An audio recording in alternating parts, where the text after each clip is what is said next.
Okay, good evening members and all our guests this evening. Nice to see everybody here. Thank you very much for attending. This is the Crime and Communities Housing and Environment Committee acting as the Disorder Committee on the 24th of September 2019.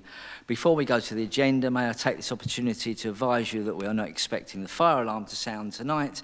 So if it does, please remain seated, and Mrs. Matthews to my right will address the situation and give further instructions on the evacuation of a building if appropriate. Tonight's proceedings will be webcast by the Council on the YouTube channel, if you've already watched it, but anyone else intending to record these proceedings can please let me know now. No, we don't need to do this to stop anybody, so it's others in the room know that the recording may be taking place. Thank you. Now to the agenda. Apologies for absence, please. We've had apologies from Councillor Kakar. Thank you very much. Notification of substitute members. Councillor Comanche, Councillor Kazal. Thank you very much. Item number 3, urgent items. Members will note that we've received an amended agenda, and this includes the call for action by Councillor Pearl. Thank you, Councillor Pearl. Right, notification of visiting members. Could you kindly, I know we've only got the one item on the agenda, but if you could come up individually, please, and just announce who you are for the record.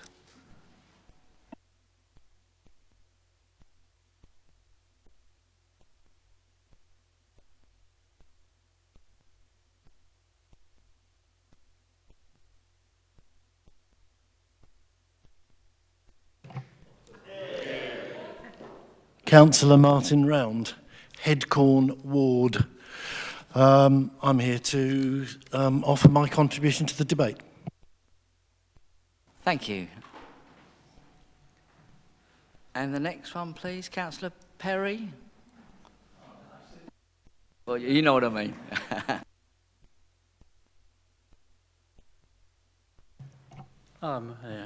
Genius of technology. Councillor Perry, agenda item 12. I'm interested in, I'd like to reserve my right to speak. Thank you. Thank you very much.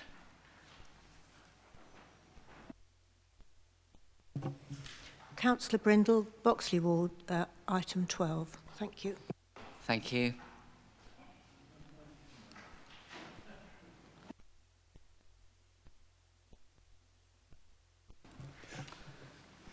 Councillor Vizard, Heath Ward, item 12, reserve my rights to speak, but I've got an interest.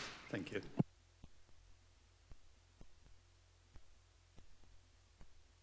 Oh, yeah.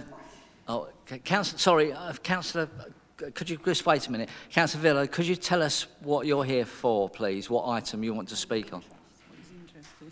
Your interest is?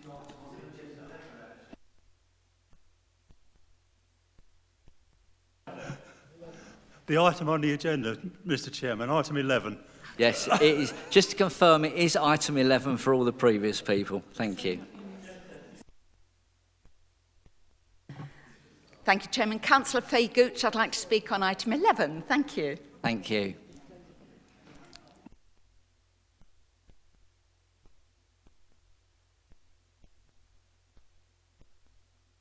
Sorry. Councillor Malcolm Mackay, item 11. I've reserved the right to speak on. Thank you very much. Is that everybody? Yep, okay. Sorry? Oh, yeah. Disclosures by members and officers. Any disclosures at all? No, thank you. Any disclosures of lobbying from members? No. Councillor Burton. Yep. Yes. I think it's fair to say, Chairman, I've been lobbied by a number of colleagues at work, almost everybody I've spoken to about this evening, in fact. Thank you. Councillor Rose, did you say you've been lobbied? Yeah. Right, okay. So it's Councillor Powell, Councillor Joy, and I'll put myself down as well. Thank you very much. We don't have any Part 2 papers this evening, although it's a popular subject at the moment, but there aren't any at this meeting. Thank you. So we go to the minutes held on the 19th of March. And I'll run through them page by page. Page 1, page 2, page 3, 4, and 5. And there's a short section on page 6, but is that okay for me to sign off? Is that agreed? Lovely. Thank you very much. There are no petitions this evening. There are no questions and answer sessions from members of the public. Before we go on to the main item, I'd just like to, if I may, just put a picture on this evening's events. And generally, members, we're going to take a strategic look at the matter at hand in front of us. We will have a local perspective as well, and then we will go into the report and discuss the report and debate the report and its findings. There are a number of presentations that our guests have brought along with them, and there will also be a video as well. So we've got a video to show you as well. I don't want to stifle debate, but if you could keep to the papers in hand and steer away from perhaps individual cases or minor concerns. This evening's subject is serious, violent and organised crime this evening. Could I please remind you that there's ongoing cases with the police of recent incidents. Many people have been directly affected by this, families, friends, numerous people that gave assistance on that particular night. So I'd like to take that on board. I'm going to go round to do introductions for everybody, if that's okay, so you know who we've got in the room. So could we start with Ray, please, Mr. Quiller. Thank you. Commander for Maidstone. Good evening, everyone. I'm the Community Safety Inspector for Maidstone. Good evening, members. I'm Martin Jeans. I'm the Community Protection Manager at Maidstone Borough Council.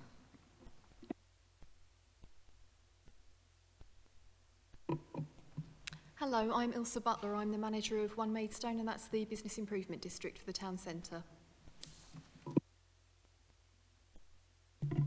Hello, I'm Dan Bride. I am the Assistant Director for Kent County Council, covering North and West Kent Adolescent Services, and also the head of our Youth Justice Services in Kent.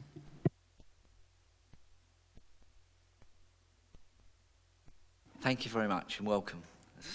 Earlier. Right, on to the main item then, serious violent crime and organised crime in Maidstone. Mr. James is going to do the first presentation for us. Thank you, Mr. Chair. The Chair's teasing you a little bit because it's one presentation, but they've all been wrapped into one. So hopefully it'll be seamless and we can what we're hoping to do tonight is provide some context and some real-life experiences around some of the details that are within the report you've already seen. We'd like to go through, in the presentation we've got planned this evening, we'll go through an introduction to the new Kent Police Violence Reduction Unit. We will then look at improving understanding around serious and violent and organised crime within the Maidstone area. We'll explain the role of the Serious Organised Crime Panel and the 4P approach that panel adopts and what we mean by disruption activities. We will give you some more information about how we are tackling knife crime within the area and why we would encourage reporting and intelligence sharing with the appropriate bodies so that we can work together to provide a solution. And then we will hope to go on to one of the more prevalent areas of violence in the country, but in Maidstone as well, which is around domestic abuse and how we are working in partnership to tackle that. I'm going to hand over to Chief Inspector Ray Quiller, who's going to introduce the new Violent Reduction Unit.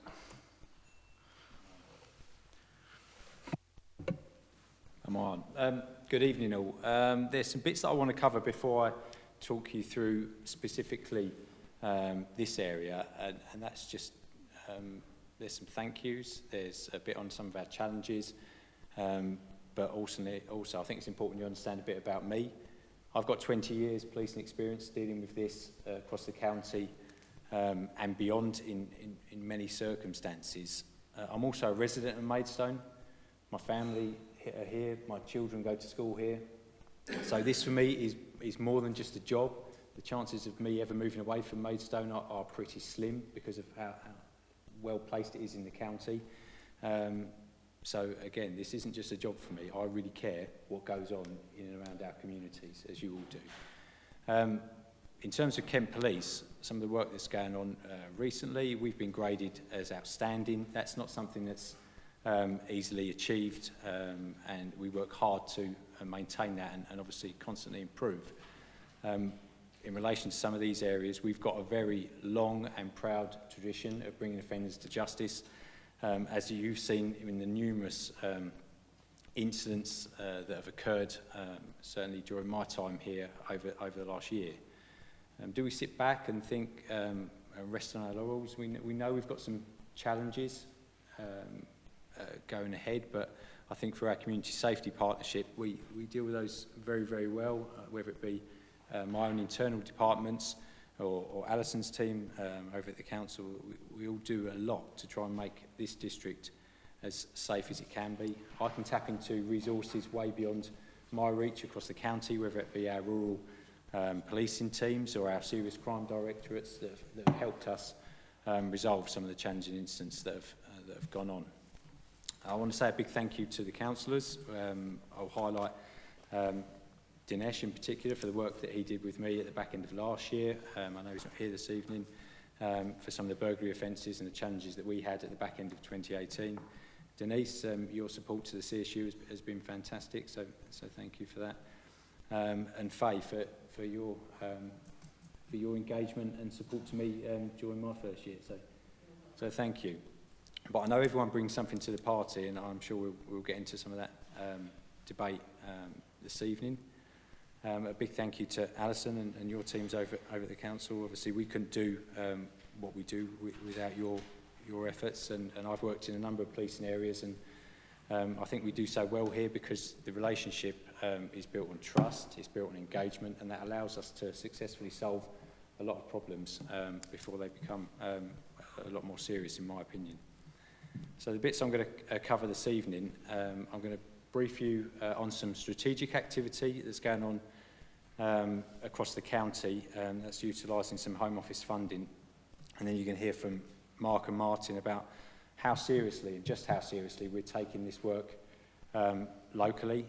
I say time and time again in public and to my teams, I want Maidstone to be a hostile environment for anyone that wants to come to this town and commit crime and harm our communities.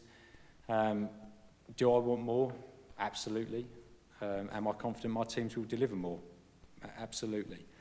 But I also need your continued support to engage within your communities, get behind Kent Police, encourage that reporting as Martin covered, and encourage your communities to report matters to us that they see that they're maybe not quite happy with, and let us be the judge of whether we're going to respond there and then or develop it as part of some wider policing operation.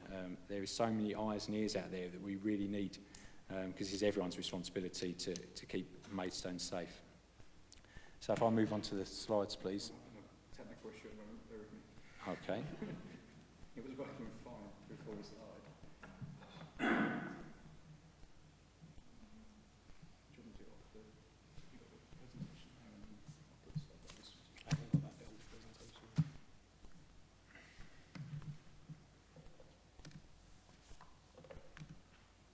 So I can talk through it, Martin, on here.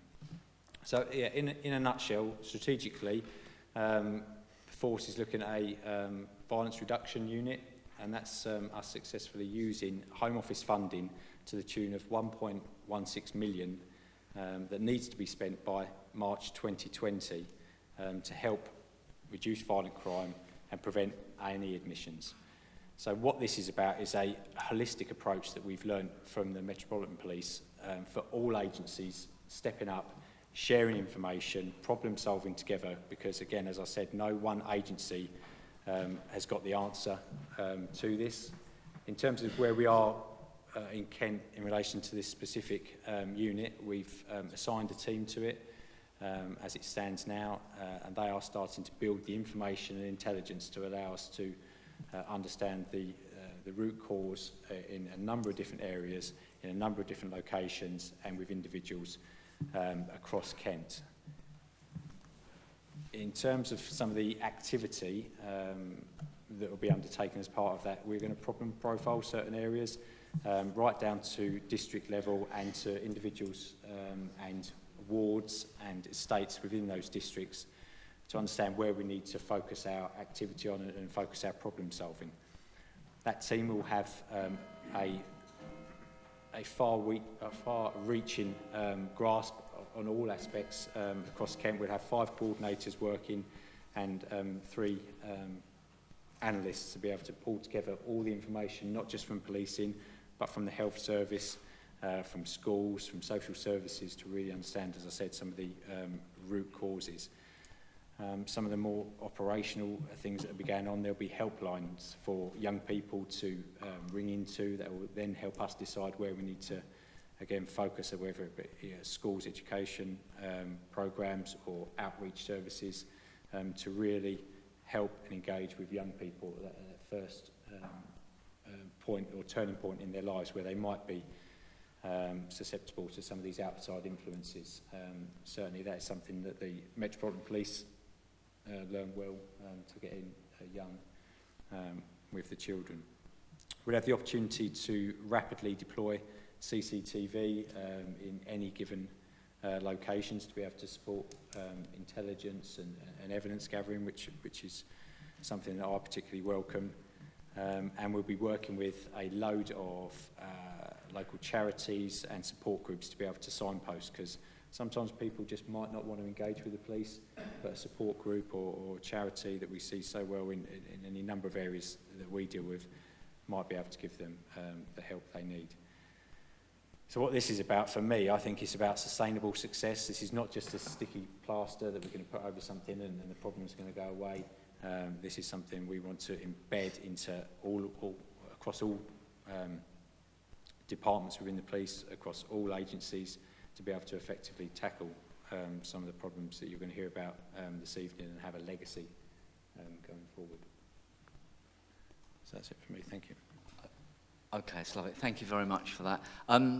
We've got some technical issues, members, so we're going to take a 5-minute break until we get those sorted out, if that's okay with you, and then we go ahead. Right. Thank you very much. Thank you. That was working fine a minute ago. Yeah.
Okay, members, if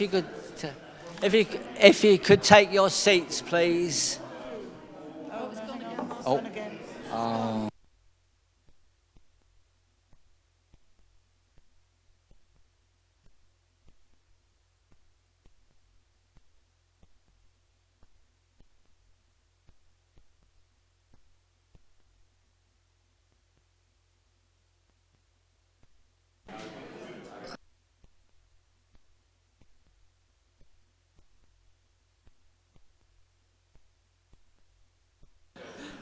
Okay, right, we're back working. We always get technical. Excuse me, Councillor, could you sit down, please? Thank you. Cheers. Yeah, we've sorted out our technical issues. Hopefully, it won't happen again. I was expecting the Supreme Court today. Somebody expected they might have got technical issues there as well. But we're back on air. So back to Mr. James, please. Apologies and thank you for your patience. We had tested it and it was fine earlier.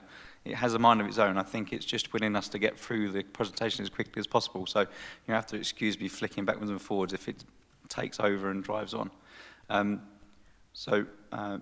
Inspector Hedges will now go through some of the statistics.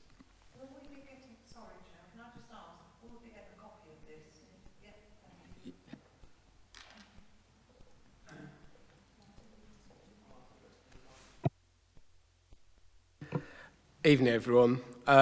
Firstly, again, just want to say thank you for bearing with us with the technical issue, but also just want to say thank you for bearing with us because I remember sitting here over the last year and a half, sitting at these meetings that I've been at, when constantly we're looking at rising crime, rising data saying that crime is rising, and you're all hearing from me saying this is to do with data integrity and data accuracy. We're recording more than we ever have, etc., etc. And so I want to thank you for bearing with us on that.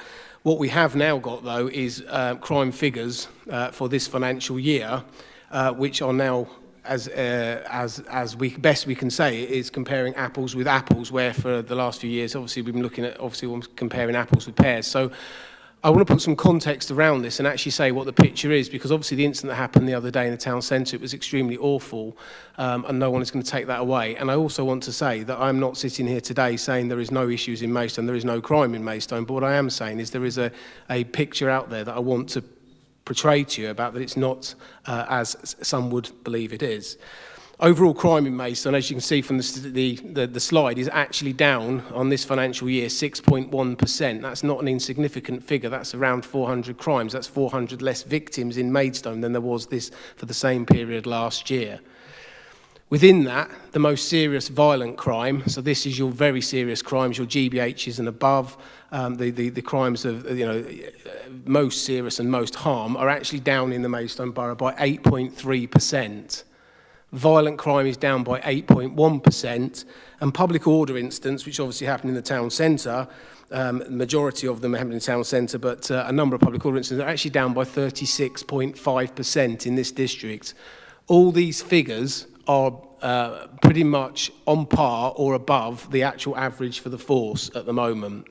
Robbery in the district, robbery in Maidstone is down by 31.4%.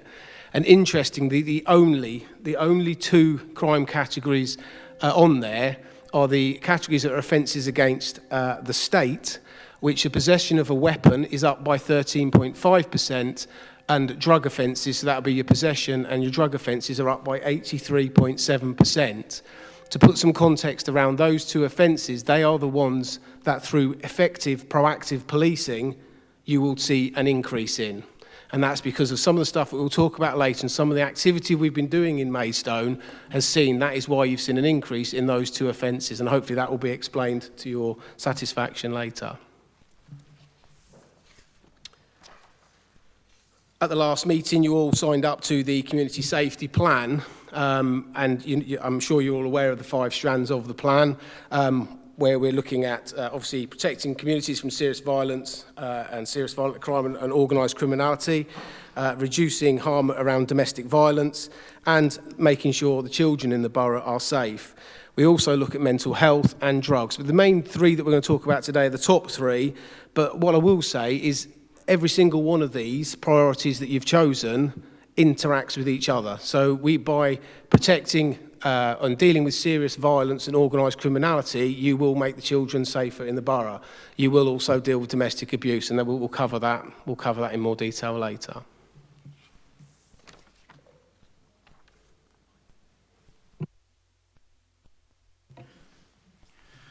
So as part of this, one of the things that we wanted to cover with members is the importance of language and how we use it and how we promote what we do.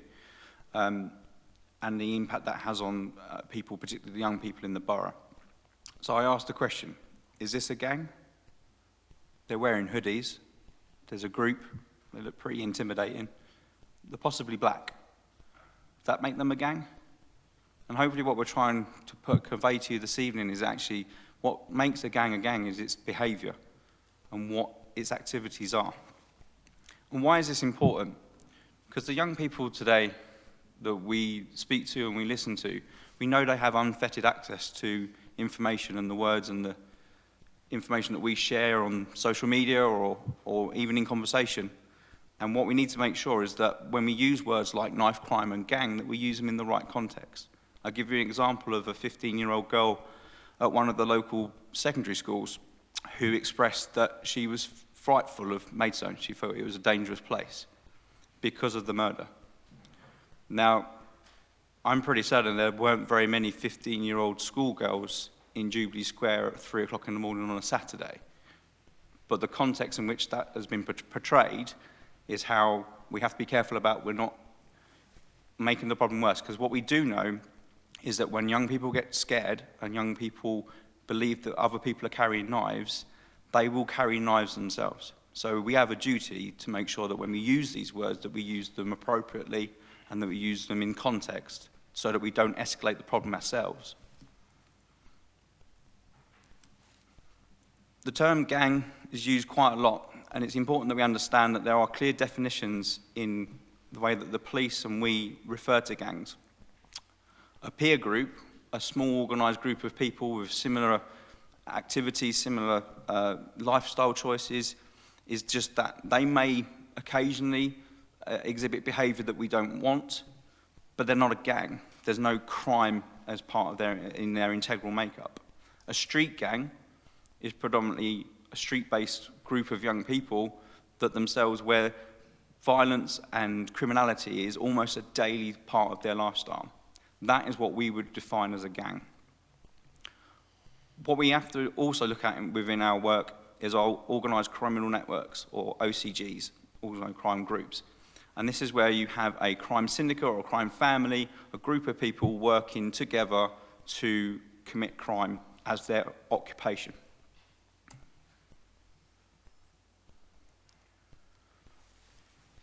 To put gangs and OCGs into context, one of the key things that we look for with the work that we do is for hierarchy. We're looking to see whether or not there's structure within the group itself. Like a business, gangs and OCGs will have their hardcore or leaders, the business equivalent being a founder or a manager. They can only be removed by intelligence-driven policing. That's where our serious crime directorate and our detectives work hard to process intelligence and take out that top level. The mid-tier, your generals or reppers as they're referred to, are your supervisors. They're the ones that are coordinating the activities of the young group and directing them into some of their activities. The lower level, the youngers or greens, are the ones where they're earning their stripes. And these are the ones that have got relatively low or no criminal record whatsoever, but are being used by the gang to traffic drugs or to move things around because they're off everybody's radar. Outside of that, we have what's called the outer group. And this is where we invest a lot of time in partnership in raising awareness and making sure that people aren't drawn into some of the attractors around what gang lifestyle would offer people in terms of safety, belonging, and mattering. The risk and reward for a gang is very similar to, well, it's similar to that in business, other than the fact that for a gang, when you're at the very top, the risk that you're taking is relatively low because you know you're virtually untouchable. Only really good policing and really good intelligence sharing will take out a high level of a gang. The lower tier, that's where the highest risks exist. This is where young people are carrying drugs or moving drugs or at risk of being mugged themselves by rival gangs or even by their own gangs in order to create a debt which will buy them into the gang. That out group again, they're the very high risk. They're the ones that don't have any of the protection of the gang itself, but they're the ones that are earning their stripes. They're the ones that are looking for the safety within the gang. So they're the ones that will be taking steps to look for opportunities to curry favour with the gang themselves.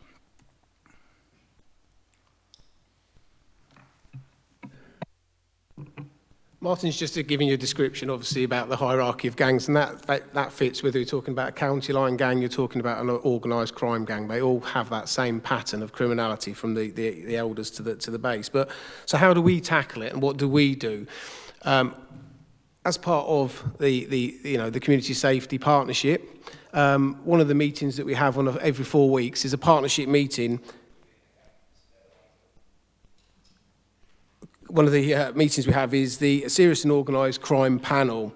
It meets every 4 weeks, and it meets with partners from a number of different agencies, including all sorts from HMRC. We have people from within the police, the council come to the meeting, and we all discuss all the different levels of criminality and how we can best work together to reduce the risk of these people committing crime. So reduce them committing crime, reduce the risk of the people living in your communities, in our communities in the Maidstone area. What we look at that meeting, we look at crime series, crime trends and crime clusters. So a crime series is where we've got an identified series of offences, say burglaries in a particular area, that with the modus operandi, so the way the burglary is committed, we're quite confident we can say that's the same person committing those burglaries. So we look at putting a team behind, how do we look at that burglary, how do we stop that person committing crime and affecting those communities. We look at crime trends and crime clusters.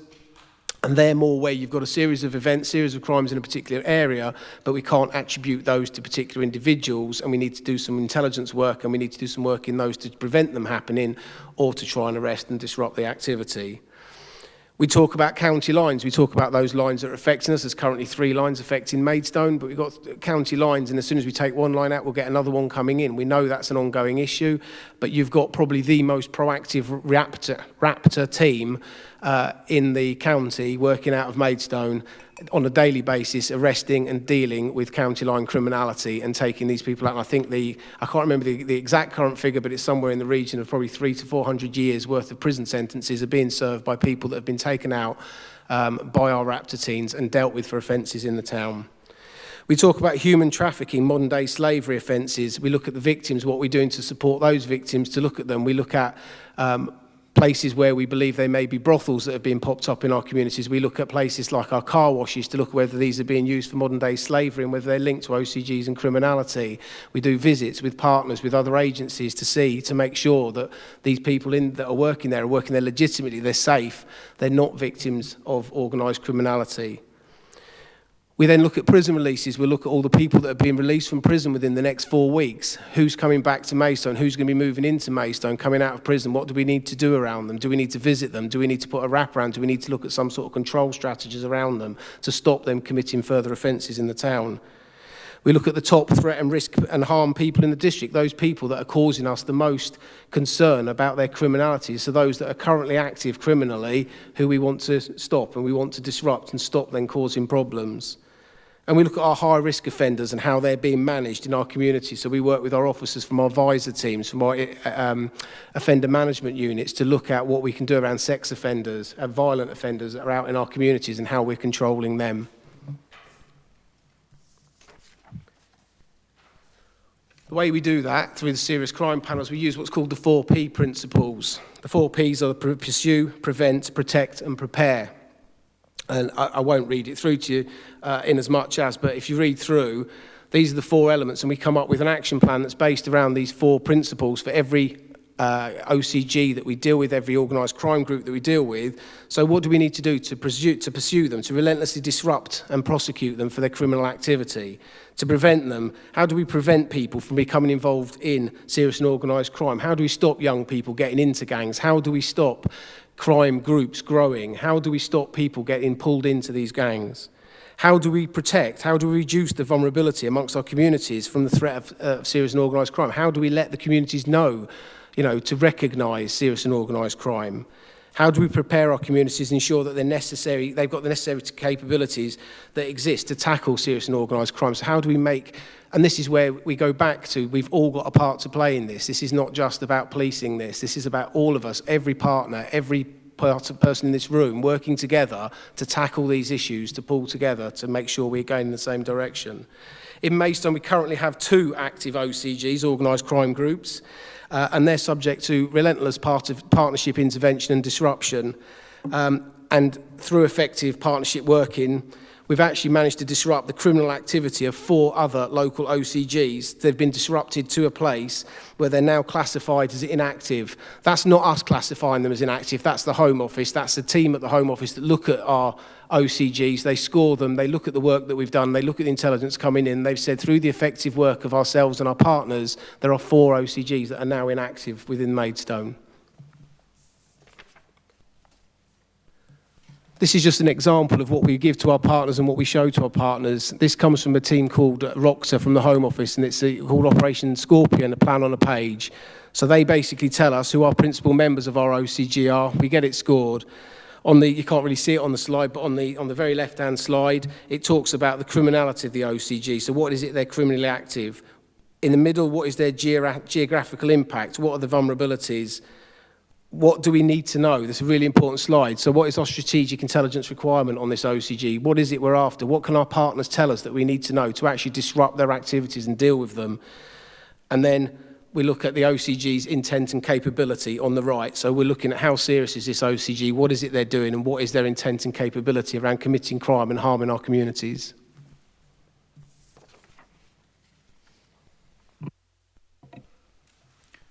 And just to reiterate what Mark was saying about the fact that everybody has a role to play in this, when we look at the disruption, most of the successes come from partnership working and not just through policing alone.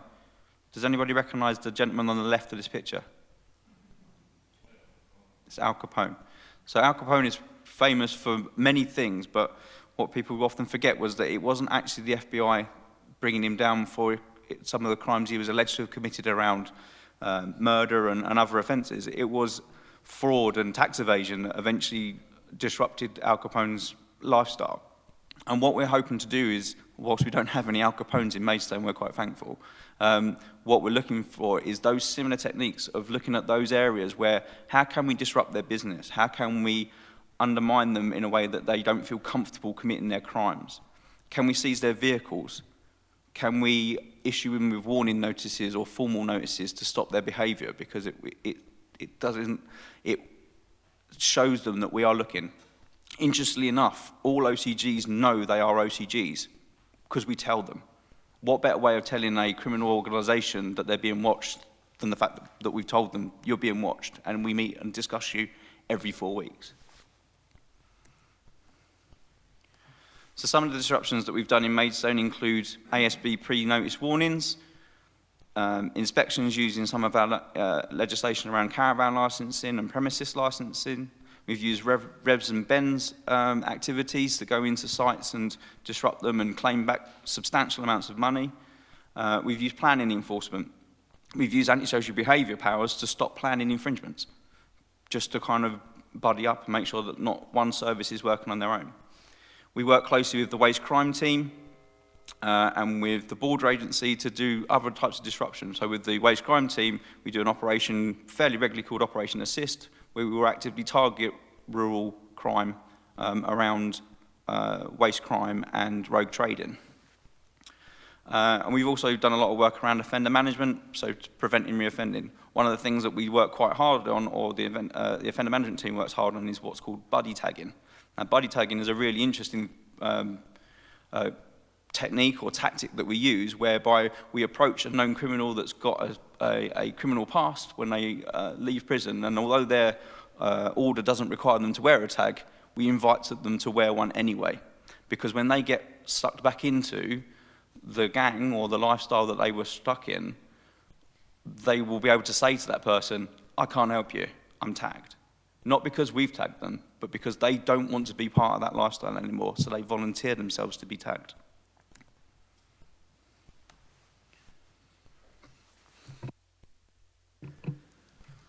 Okay, I'm going to talk a little bit now about knife crime in Maidstone. We discussed this previously. It is an important issue. It's an issue that hit our town very hard a few weeks ago, as we all know, and the reason that we're here today. I want to discuss what we've already been doing, and I want to just put into some context. This is not as a result of the incident that happened the other day. I want to put into context that there was some really positive, exceptional work being done by my officers and by our partners around tackling this issue. And I think it'll be fair, and I'm sure that Mr. Quiller will hopefully reiterate my comments. The Friday before the incident happened in the town centre, there was many conversations around other districts copying what we are doing in Maidstone around tackling knife crime because of the impact we've been having on this issue. You're all aware of the campaigns. I'm sure you're all aware, and you've all seen the officers out utilising the knife bar in Brenchley Gardens in the town centre. We've started utilising it in the nighttime economy now. As of a few weeks ago, prior to the incident, we've had the knife bar out in the town, and we're working with the nighttime economy around how we can introduce extra stuff like that in the town. Knife crime has increased over the last 5 years. This isn't a Maidstone-centric issue. This is a national issue, and nationally knife crime has increased, and it goes without saying.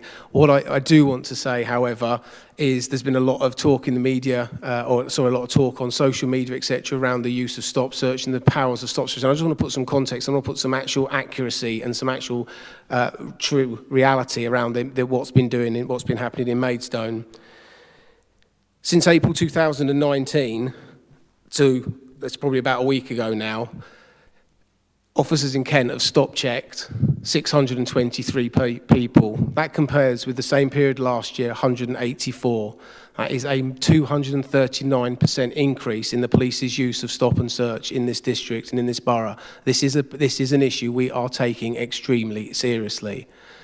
What I would be happy to say on the back of that as well is out of those 623 stop searches, Mr. Quiller has had to deal with no complaints made by any member of the public about our use of stop search, because we're using it correctly, we're using it in the right manner, and we're being respectful to those people we're searching. We've did a lot of work with the young people to explain to them why we would be stopping them and why we're going to be out there searching them, and the overwhelming message that's coming back from young people in your borough is they want the police out there, they want police stop searching them, and they want to see us doing it because it makes them feel protected.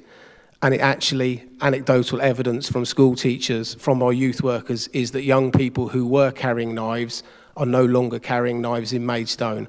I am really passionate. We have to make sure that the correct messages are put out there, because if we don't put the correct messages out there, those very young people who have stopped carrying knives will start carrying them again because we're going to be scared. Over 300 of those stop searches have been in the town centre and surrounding area, and there have been numerous arrests on the back of those stop searches for drug offences and for weapon offences. We've also been asked about the use of Section 60 stop search powers in Maidstone. Maidstone is the only district that has utilised that power on 3 occasions where we've put that power in place, where we get a blanket power to stop and search anybody in the town. Again, it is due to a lot to do with Mr. Quiller and his forward thinking around the use of these powers and the utilisation of these powers, that we are taking the best advantage and the best way we can to utilise and take these knives off of these streets and to protect our young people.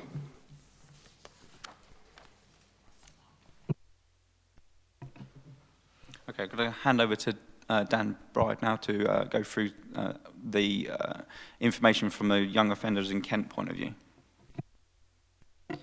So in terms of our youth offending team, it's a statutory multi-agency partnership. And that means that sort of at a county level, we report to a county youth justice board, a number of kind of multi-agency panels, including things like the Criminal Justice Board, a scrutiny panel, and we report our data to the National Youth Justice Board as well as the Ministry of Justice. So we're subject to regulatory inspections. So as a partnership, we are really robustly scrutinised and held to account for our performance and for what we achieve and what we don't achieve with young people. So the first table shows you our first-time entrants. What that is one of our primary measures of our performance as a youth justice service. And that indicates the numbers of 10 to 17-year-olds, because that's our remit for young people, who come into the youth justice system for the first time. As you can imagine, as a youth justice service, we don't make the decisions about whether or not young people come into the youth justice system. Predominantly, that is down to the police and the courts, but it's our measure of performance because it's a really strong indicator of our ability to prevent offending and to prevent re-offending of young people. What you'll see is that since 2006, there's been an 86% decline in young people coming into the youth justice system. And when you look at that data for the data you've got there is for the last few years, quarter by quarter, you can see there's a continued decline in young people coming into the youth justice system. So we take that as an absolute endorsement of our preventative strategy and the work we do in partnership with the police to prevent offending and prevent re-offending of young people in Kent. I think apart from the data and what that tells you, what I'd really like to share with you is for every young person who comes to our attention through the police, we have a really robust assessment process. We only have a statutory obligation to work with those young people who have cautions and conditional cautions, but in Kent we've decided we would also offer a service to all of those young people who get community resolutions, so the lowest level of outcome that a young person could have. And that is part of our preventative strategy, to try and prevent those young people coming back into the youth justice system. So our second bit of data that you've got there indicates those young people who have been through the court process and end up in custody. And again, the numbers of young people who go through the court system is reducing year on year across the country. I think what's really important to note is if you look at the data that goes back to 2015, so the little red line on the bottom, what that shows you is that we always, every year, have a very small and very stable number of young people who do commit the most serious offences, who do pose a risk of serious harm to other young people, to the community, and who end up in custody. That number is decreasing year on year. So you can see there's a couple of spikes, but in the last year, in the last quarters, we've had 6 in quarter 1, 8 in quarter 2, 5 in quarter 3, and 6 in quarter 4. That's across the whole county. That is a relatively small number. So for us in Kent, our position is youth crime and serious youth violence and young people committing the most serious offences is not an increasing problem at all. I would also say to you that we have one of the best performing youth justice teams in the country. And I don't think you've got the data there, but you do have it in the packs for those who've got papers on page 3. Our reoffending data is reported by the Ministry of Justice. So again, similar to what our police colleagues said, this is really robust data which comes from national government. It's fed by machines shared across us in youth justice and in the police, but this is published national data. And what you see is there's an England and Wales national average of reoffending data for young people, and we absolutely consistently outperform that national measure. We also are compared with other youth offending teams which are a similar size, demographics, and particularly we would compare ourselves with Medway because we share a police force and we share the court system. We absolutely outperform all of our statistical neighbours and all of the comparable youth offending teams in terms of our reoffending. So I would just assure you that in Kent, our ability in our youth justice service to prevent offending and prevent re-offending by young people is really, really strong. What you will see on page 3 in that first little paragraph, that's the first table, is our performance for re-offending data going up and down across Essex, which recently had a youth justice inspection and were considered outstanding. What doesn't show on this table, the data has just been released for the most recent quarter, and we outperform Essex as well. So what we're seeing is actually quarter on quarter an increased ability of our youth justice services in Kent to prevent offending and re-offending by young people. I think getting down to the crux of what we all wanted to discuss tonight in terms of knife crime, there's just a narrative on page 4 of your papers which I'd just really like to highlight for you. And I think something similar to what our inspector said, those young people who come to our attention in Kent for carrying a knife or some sort of knife-related offence, by and large, do not re-offend. Our data will show that there's a very, very small number of young people who do offend and would represent 3, 4, 5, 6 knife offences, and they're the young people that I would pose to you are the young people who end up in custody.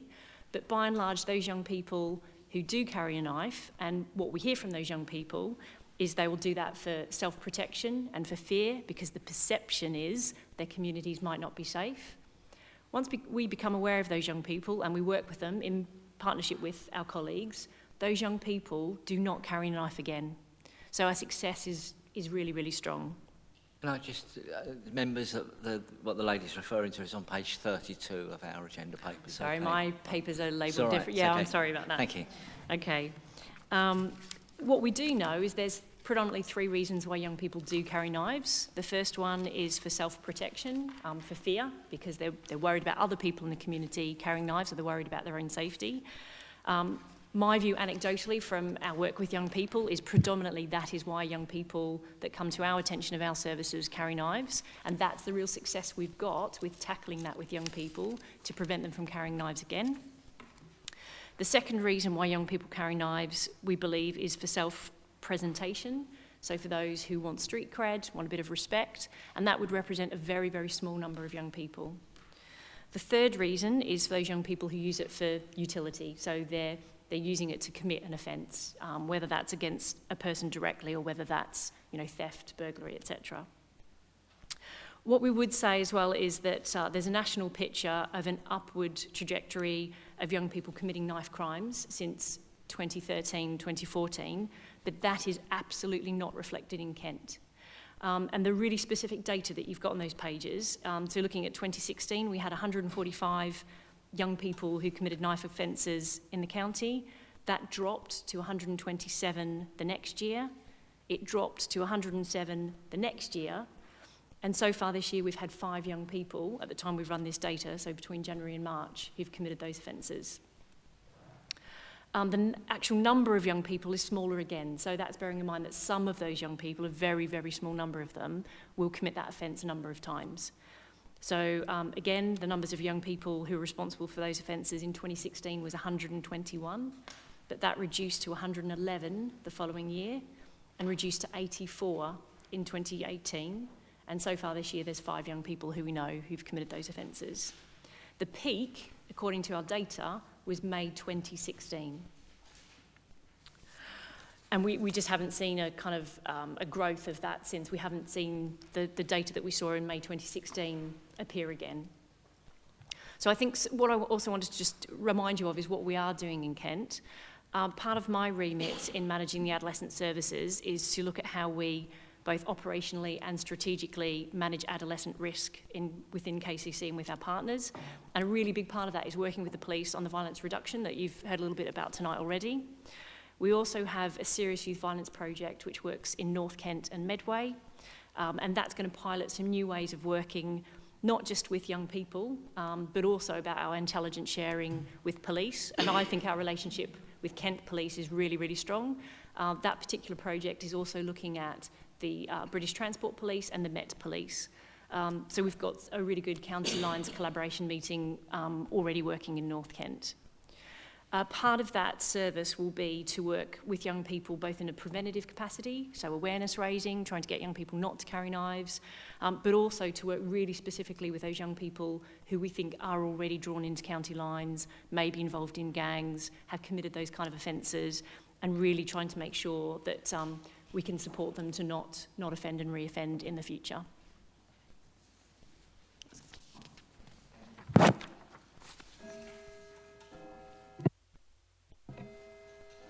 Thanks, Dan.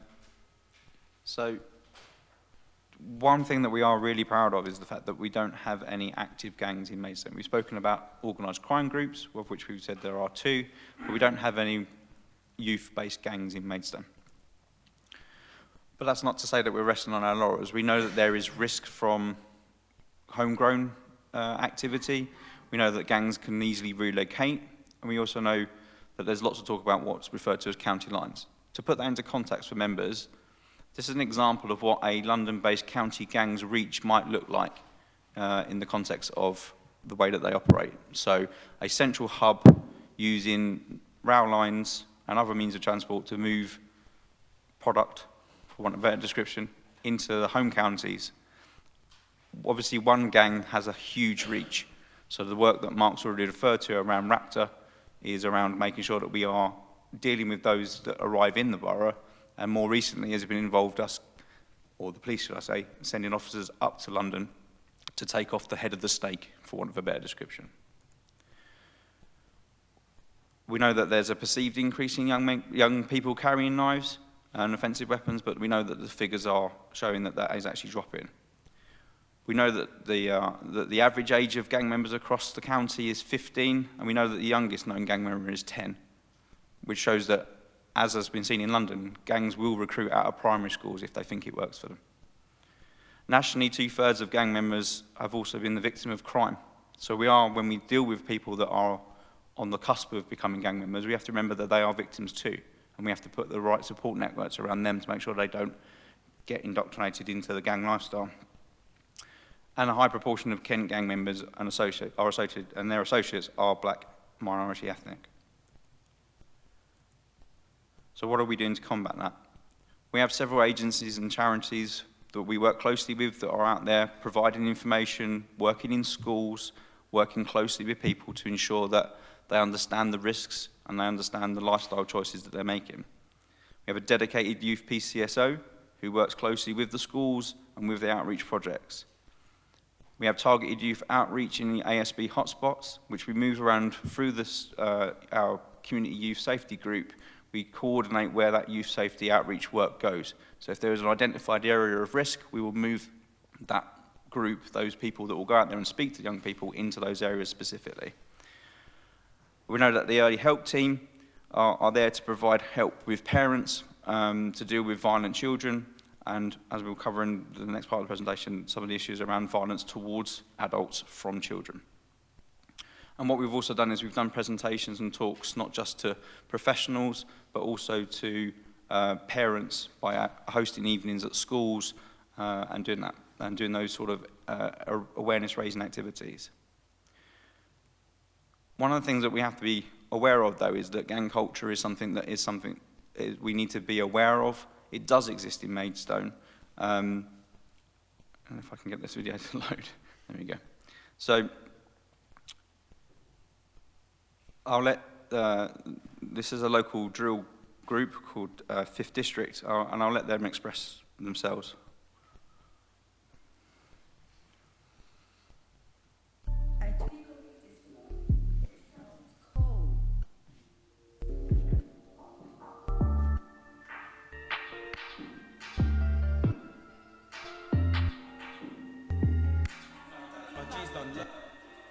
Look at that. We mashed run man dance. Run man dance.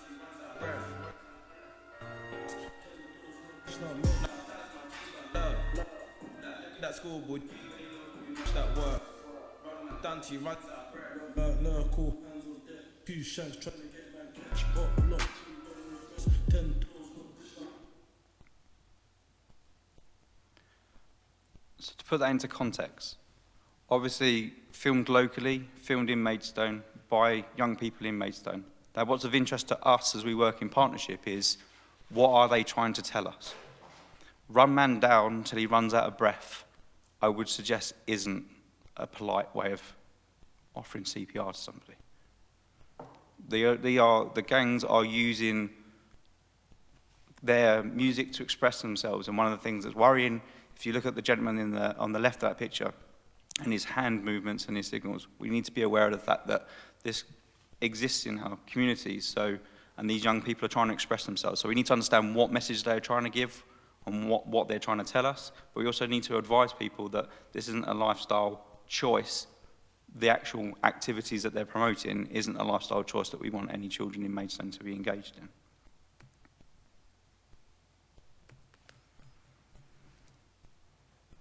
Okay, I'm going to change the topic slightly because one of the most prevalent forms of violence in Maidstone is actually domestic abuse. And we bring it to your attention tonight because it's a silent killer. It's one of those areas that ward members, thankfully, you will very rarely hear about domestic abuse because it's not the sort of issue that your constituents will bring to you, because it's a very personal thing, and a lot of domestic abuse exists in silence. That's not to say that they won't, and one of the things that we're hoping to do and replicate what we're doing with professionals such as GPs and nurses and hairdressers, which I'll come on to in a second, is raise your awareness of the existence of domestic abuse in the borough and why we think it's important. So just to summarise, domestic abuse, for those that aren't aware, is around a pattern or incidence of controlling and coercive behaviour. It's a pattern of abuse that can be psychological, it can be physical, it can be sexual, it can be financial, and it can be emotional. And as I said before, it's a dangerous one because it exists in silence.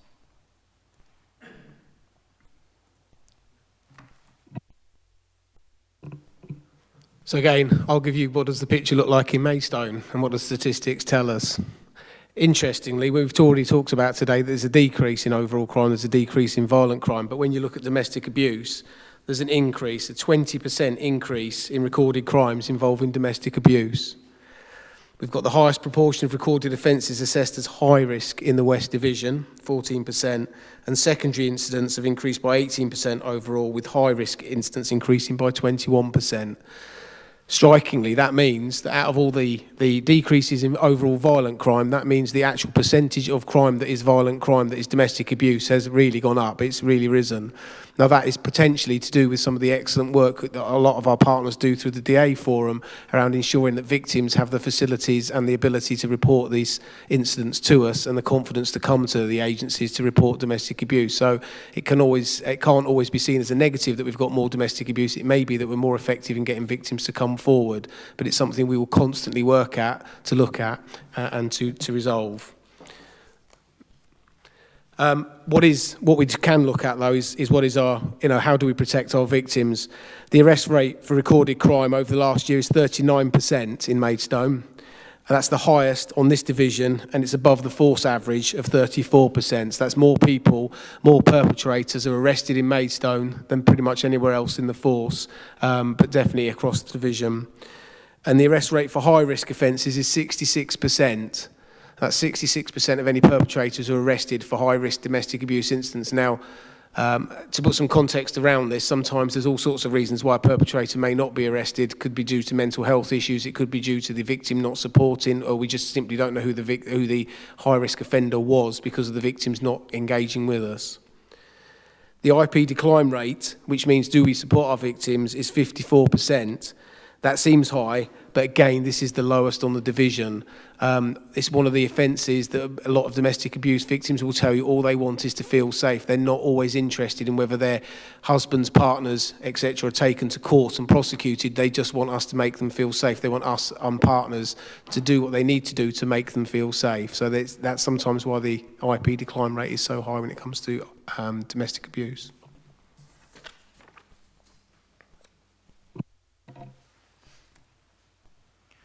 So one of the things that we cover when we do our awareness raising activities and our work in our presentations is we go through in greater detail and as is in one of the recommendations is that we would love the opportunity to invite members to have one of our inputs in terms of an input on domestic abuse and what you can do. What we aim to do with these events is not to turn you into domestic abuse experts that can solve everybody else's domestic abuse problems, but we want to make you aware of the services that are available. Again, I repeat the fact that this is a crime that's committed in silence. It's committed in possibly the safest place, or should be the safest place, for a woman or for a man. And what we need to do is make people aware of the services that are available, such as the weekly one-stop shop, which is held at the Samaritans, where we have a multi-agency presence, including lawyers and who volunteer their own time, and outreach workers that will give advice and direct victims of violence into support services and hopefully create survivors. We have the refuge service and an outreach service. We have our own independent domestic violence advisor provided through Early Help. And we have a multi-agency risk assessment, or MARAC, for all those identified as high risk or medium risk.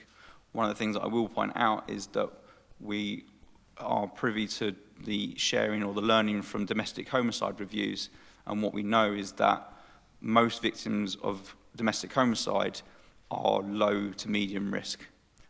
The high risk and the medium risks are protected by the services we provide. those that lose their lives are usually those that are under the radar because they've not had the courage or the support to make themselves known to the agencies. And that's what we're trying to deal with. That's what we're trying to reduce. We also offer a statutory service as well, where we can assist people in relocating out of the borough or relocating within the borough, depending on their circumstances. We've spoken about the crossover, and one of the things that we wanted to make people aware of is actually the crossover between domestic abuse and protecting young people is really strong, and we've done a lot of work across both of the groups that meet under the SNP umbrella. And these are just some of the statistics around the number of children affected by domestic abuse. And to put that into context, there's a lot of work being done at the moment about what's called adverse childhood experiences. And as much as I'd love to explain it to you, I think this video will sum it up nicely.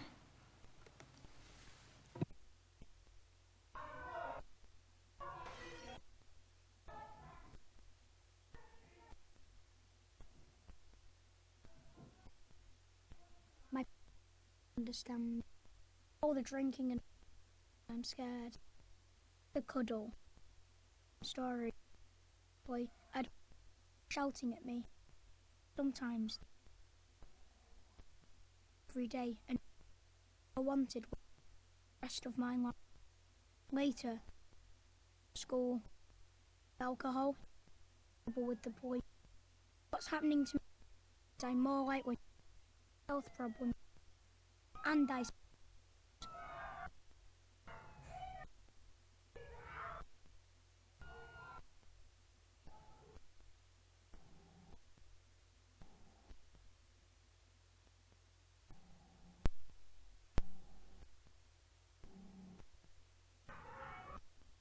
My life is for experience or aces.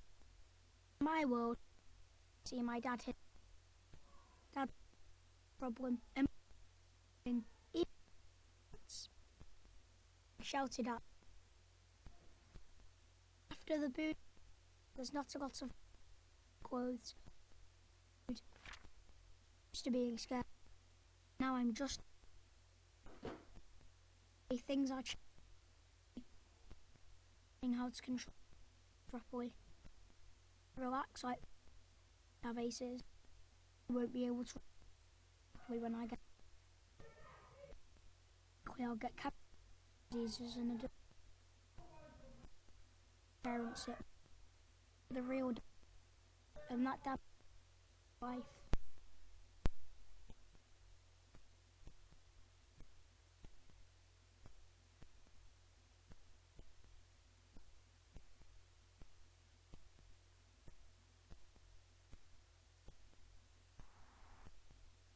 I drink, but I'm not. It's just my way. In plenty of that. Don't hurt half. Bad it's me. I beat up a kid. He looked at me. Who cares? I ended up with more anyway, and the more than my pet. I don't looks at me. It's Sam. She's sick. Just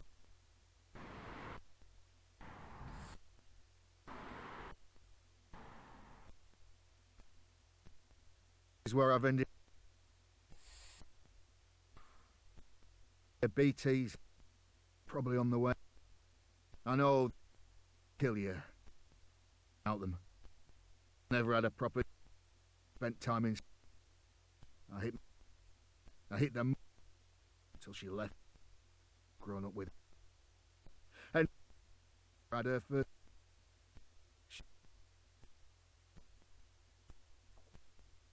The course set in the wrong direction. Oh, I'm heading, and kids are heading.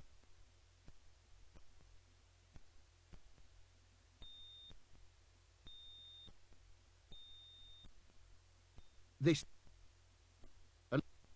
adulthood makes it. My life take. When I was a baby, I noticed that my helping and help how important it is to the rest of my life. So she coped. The police came, complained that mum and dad fight. They asked how I told them time. Got help. Better, and they hit. Stories. All had problems, but the teacher at home. Help control. But it. Two children. Same problems. We got. Parent got. Ace free. Their kids stand up ace. People in England and experienced one. Suffered. Stop ace. Children would workers or big and levels would be cut. Is in child fewer adults. Is like cancer, disease and middle age. We all aware. Police, nurse, firefighter. Importantly, the more cases stop children in their life. And for those who suffered ACE, no, the more and suffered ACE.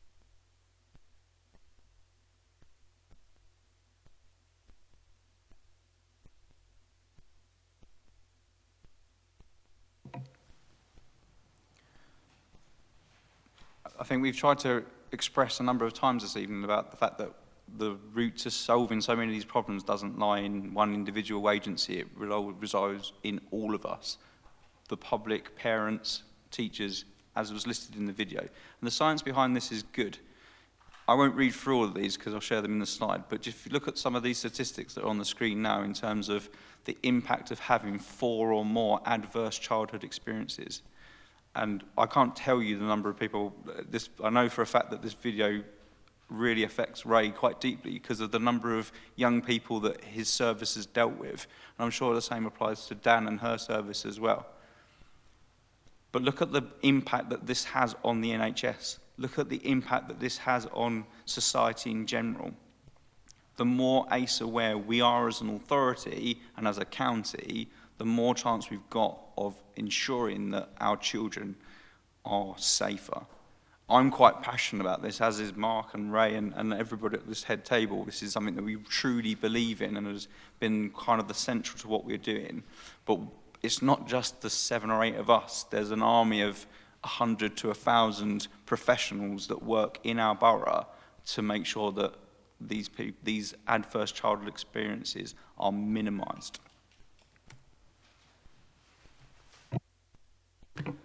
Just to reiterate what Martin's just said, those of you who know me know I've been in Maidstone a long time and know that I was a local officer in some of our estates 20 odd years ago. I'm now dealing with the kids and the grandkids of the people because they've got ACEs, they're causing problems because we didn't deal with them back when they were kids. We need to get this right, we need to cut the cycle, we need to break the cycle to stop the next generation so we won't be sitting here again in another 10 years, 20 years having these same conversations. This has been a real revelation for Kent Police. We've introduced a thing called Voice of the Child, where for particular every domestic abuse incident, but pretty much every incident that we go to now, we consider the impact that incident's had on any children that are present, be they offenders, be they witnesses, be they just victims, not just be they victims or be they just in the area. What was the effect? So every child, every time we go to a domestic abuse incident now, our officers are expected to speak to every child there and speak to them about how that incident has affected them. And it has been some really powerful messages that have come back. And when we go back to women who have been abused by their partner, who don't want to support a police prosecution, but when we go back to them and say to them, we have spoken to your 10-year-old child who has said to us that they cry themselves to sleep every night because of what's happening between you and your husband, you and your partner, a lot of those women are changing their minds and getting the support and assistance that they need to support prosecution. The perpetrators are getting dealt with correctly and the kids are getting the support they need because we're now understanding what they need and how we stop this cycle, keep going round and round and getting the offenders for the future. One of the things we're looking at is school disclosure under Operation Compass. There's a massive correlation between children who are excluded from school and domestic abuse at home. what we found is that through telling the schools that actually there was a domestic abuse incident at the school yesterday, which is why little Johnny is now behaving poorly today, the school behaved differently towards that child. They'd no longer treat him as an offender, but treat him as a victim, or her as a victim, and are a little bit more compassionate to them, and give them the care and assistance rather than excluding them from the school and putting them out on the streets where they're going to just cause more problems, gain more ACEs, and become a future problem for us.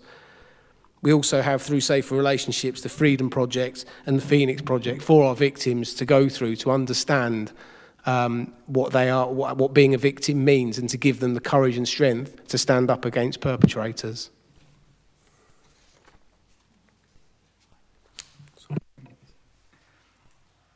Members, I'm very conscious of your time and your patience this evening, but we just wanted to express to you a lot of information. So this slide is in the pack, and you'll be able to read it. But what I wanted to get to was some of the stuff that we've got planned, or that's very much will go live next month. We've got a new campaign that we're launching called Cut It Out, which is specifically targeting hair and beauty professionals.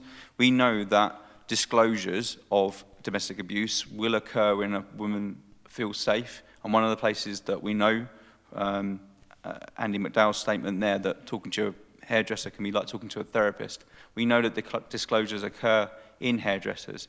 So one of the things we're doing is we've secured funding to do 2 events, one in October and one in February, for hairdressers to be invited to an evening where they will learn about domestic abuse in the borough, they'll learn about the services that are available, and they themselves will become domestic abuse champions in steering people into the support services that they need. We've started to do rural one-stop shops. We're conscious of the fact that if you live in one of our rural areas, getting to the town centre to reach our one-stop shop is probably not particularly easy, particularly if you're in a type of relationship where you need to justify where you are, and these are the type of relationships we're talking about.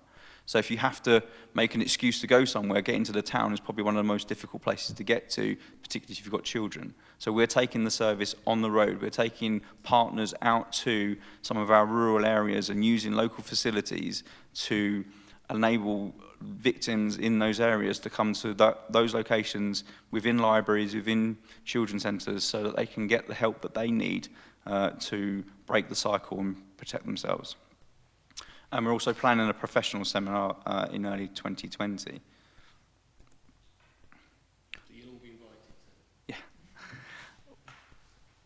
We want to take that further. We want to look at whether or not we can put that service online. There's lots and lots of assistance available online, but it's not necessarily all catered for Maidstone. There's really good national domestic abuse campaigns that will signpost people into the right areas, but we want to be able to give people access to a secure place online where they can get advice at a certain time when we know that we can have people available to give that advice locally. And one of the things we're looking for is across our Safer Maidstone partner agencies is to introduce champions, and perhaps even ward champions if there's some volunteers, to help spread the word, because as I said before, this exists in silence, and what we want to do is break that silence and make sure that we spread the word, so that if I tell you that 1 in 4 women in this country and 1 in 5 men in this country will experience domestic abuse in their lifetime, but they will think they are a minority. How can 1/4 of the women in this country be a minority? So they are suffering in silence needlessly because there are too many of them. And what we want to do is make sure that they know that the support is there for them. So hopefully, I appreciate we've probably taken a little bit too much time of your evening, but we wanted to express to you the work that we are doing, to put some context onto the report that we've provided to you this evening. And hopefully we've ticked off some of those aims in the presentation. Thank you. Okay, thank you very much. I think some of that was chilling, and I'll leave it there because I'm sort of lost for words, some of the things I've heard tonight, actually. We can have all the papers in the world and all the words, but when you actually hear these professionals talking and what they have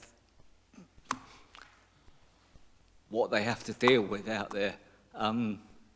Excuse me, I'm not being very professional here, but I think it's very, these people work for our safety and the people out their safety, and I'd like to commend you all for the amount of work you do.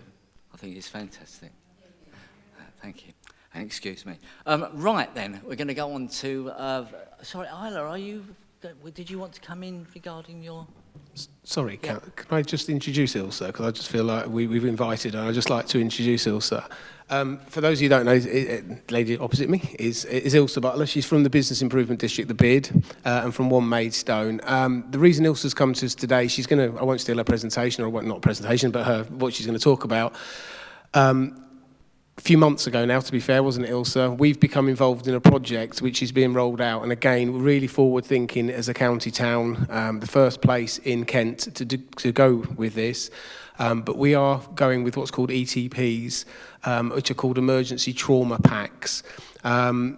What I'm going to say to you is the theory behind this was Ilse and her team are trying to map the first aid provision in the town centre, so that if somebody does fall ill in our town centre or needs some assistance, where they will know where there's a map, where there's a defibrillator, where there's first aid equipment. And on the back of that, we were approached about whether we would be interested in becoming part of this scheme, which provides emergency trauma packs to deal with any serious incidents that could happen within the town. They are designed around sort of terrorism incidents. However, they can be dealt for if we have a fatal RTC, say as a car crashes in the town centre and there's a number of casualties or anything like that. These are trauma packs that can be immediately put out to assist people within the community. And there's been a really big buy-in, and it's really forward thinking of the town. Now, these were going to go live a couple of weeks ago, but however, due to the incident in the town centre, we are going to be doing a big sort of media campaign around them and stuff, but we've held back with the thanks of the KM. We've held back doing the sort of media around them and etc. because we didn't want it to be linked to the incident that happened in the town centre. This is not as a reaction to that. This was going for probably 2.5 to 3 months prior. We've been in conversation about getting the funding of this. It was just really sad timing. But Ilse, over to you, and you can explain what's in the packs. Hello everyone, thank you Mark.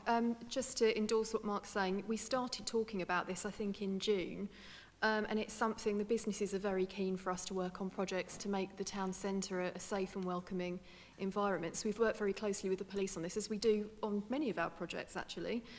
So the BID has purchased the first round of these packs. I've brought an example with me this evening, and it contains a variety of equipment, sort of dressings and other bits and pieces that people need to respond very quickly if an incident takes place. Now, it's, Mark said, as they're emergency trauma packs, but we're also calling it equip, train and prepare. So we are dotting these around the town. We've worked with the police on where would be the best places to locate them. So we're rolling the project out in 3 stages. So initially it's going to be putting them in place. Then we're going to be providing some training. And we're also going to be creating a map so that people know where they can find them. And also we're adding onto the map as well the locations of existing defibrillator equipment. So, as I say, we're very keen to work with the businesses. The businesses are absolutely adamant that we need to do all that we can to ensure that the town remains a safe and welcoming place. So this just chimes really nicely with our objectives. But yeah, I must really thank the police actually for working with me on this project. So thank you very much. Yeah, if anyone wants to have a look inside the pack, we'll have it available afterwards. I'm sure we can sort of show any councillors that wish to have a look what's inside it. Yeah. It doesn't have a ventriloquist dummy in the bag. No. Very good. Thank you very much. Excellent. Yeah. Right, members. We're going to start off with visiting members, please, if you'd like to come forward. Should we start with Councillor Gooch and then work along, if that's okay? If you could kindly keep your comments, questions concise, if that's what, because there's so many people. Thank you very much.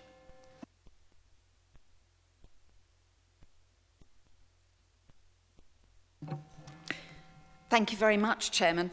I have to say that the presentations I've heard tonight have been so comprehensive and reassuring that the questions I was thinking of asking have been answered, and I would hope that councillors and anybody watching this evening has been reassured that we really are fortunate in having a good police force in Maidstone. We buck the trend in terms of Kent-wide figures, national figures, and I really do think that we are very fortunate to have such a good relationship with our police colleagues, the Community Safety Unit, Martin. So members, please be aware and appreciate that. I also speak as the crime and disorder lead member. So funnily enough, I was at the crime and disorder, the police and crime panel this afternoon, where we hold the police and crime commissioner to account. He was talking about the violence reduction challenge and grants from the government and an extra police and all that kind of thing. And I would also urge members to have a look at the website, because on there you will find minutes of the Performance and Delivery Board, where the Chief Constable in turn is held to account by the Police and Crime Commissioner. And you'd be amazed the amount of detail that comes out. And I have to say that what I hear about that Kent strategic level is actually they walk the talk here in Maidstone. So thank you very much. I won't take up any more time. Thank you, Councillor. Councillor Vizard?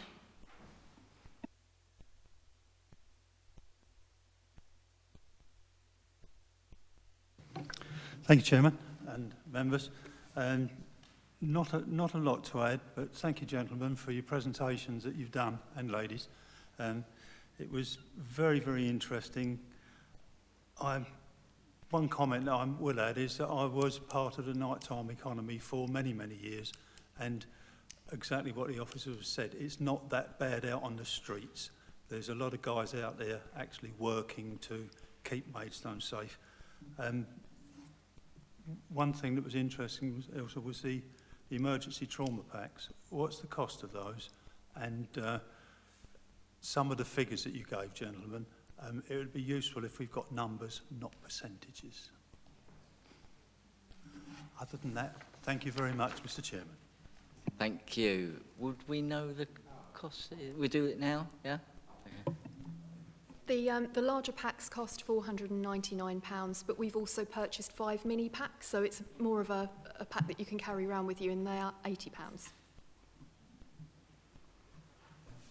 Yeah. Thank you. I wanted to know that one as well. Do you want to just say that the data in the appendix has got the numbers as well as the percentages? Yes, I beg your pardon. Yeah, on the pages 22, for example, we've got the percentages and the data regarding those points. Yeah, and while I remember as well, just to let you know that I've asked for a paper to come round to members as well regarding population against crime figures, so we can get a perspective of where we sit on Maidstone's figures. We get those later on. So, Councillor Brindle, did you want to come? Councillor Perry, please.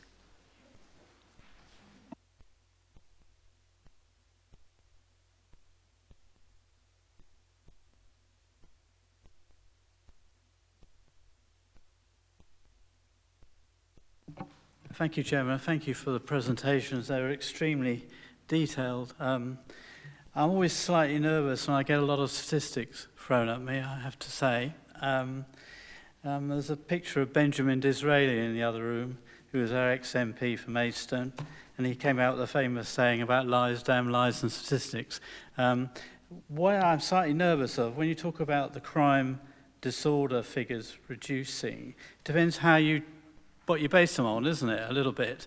I noticed that the figures are used, I think, based on the financial year, April to July, but if you actually do it on a calendar year, you get a rather different figure.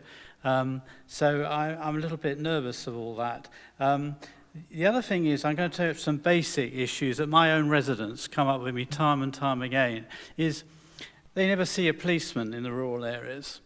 Now, I know that sounds a bit silly, but actually, it's a very basic question, because people do be reassured when they see a policeman. When I first was a parish councillor, which is quite a long time ago now, at our regular parish meetings, we always had the presence of the local policeman. Now we don't have one. We have a very good PCSO, but we share with another ward. But this is a very important issue, I think. The other thing you talked about was county lines. That's interesting, isn't it? Because people use the trains.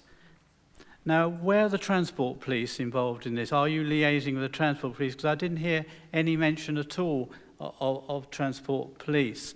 And I think that's extremely important.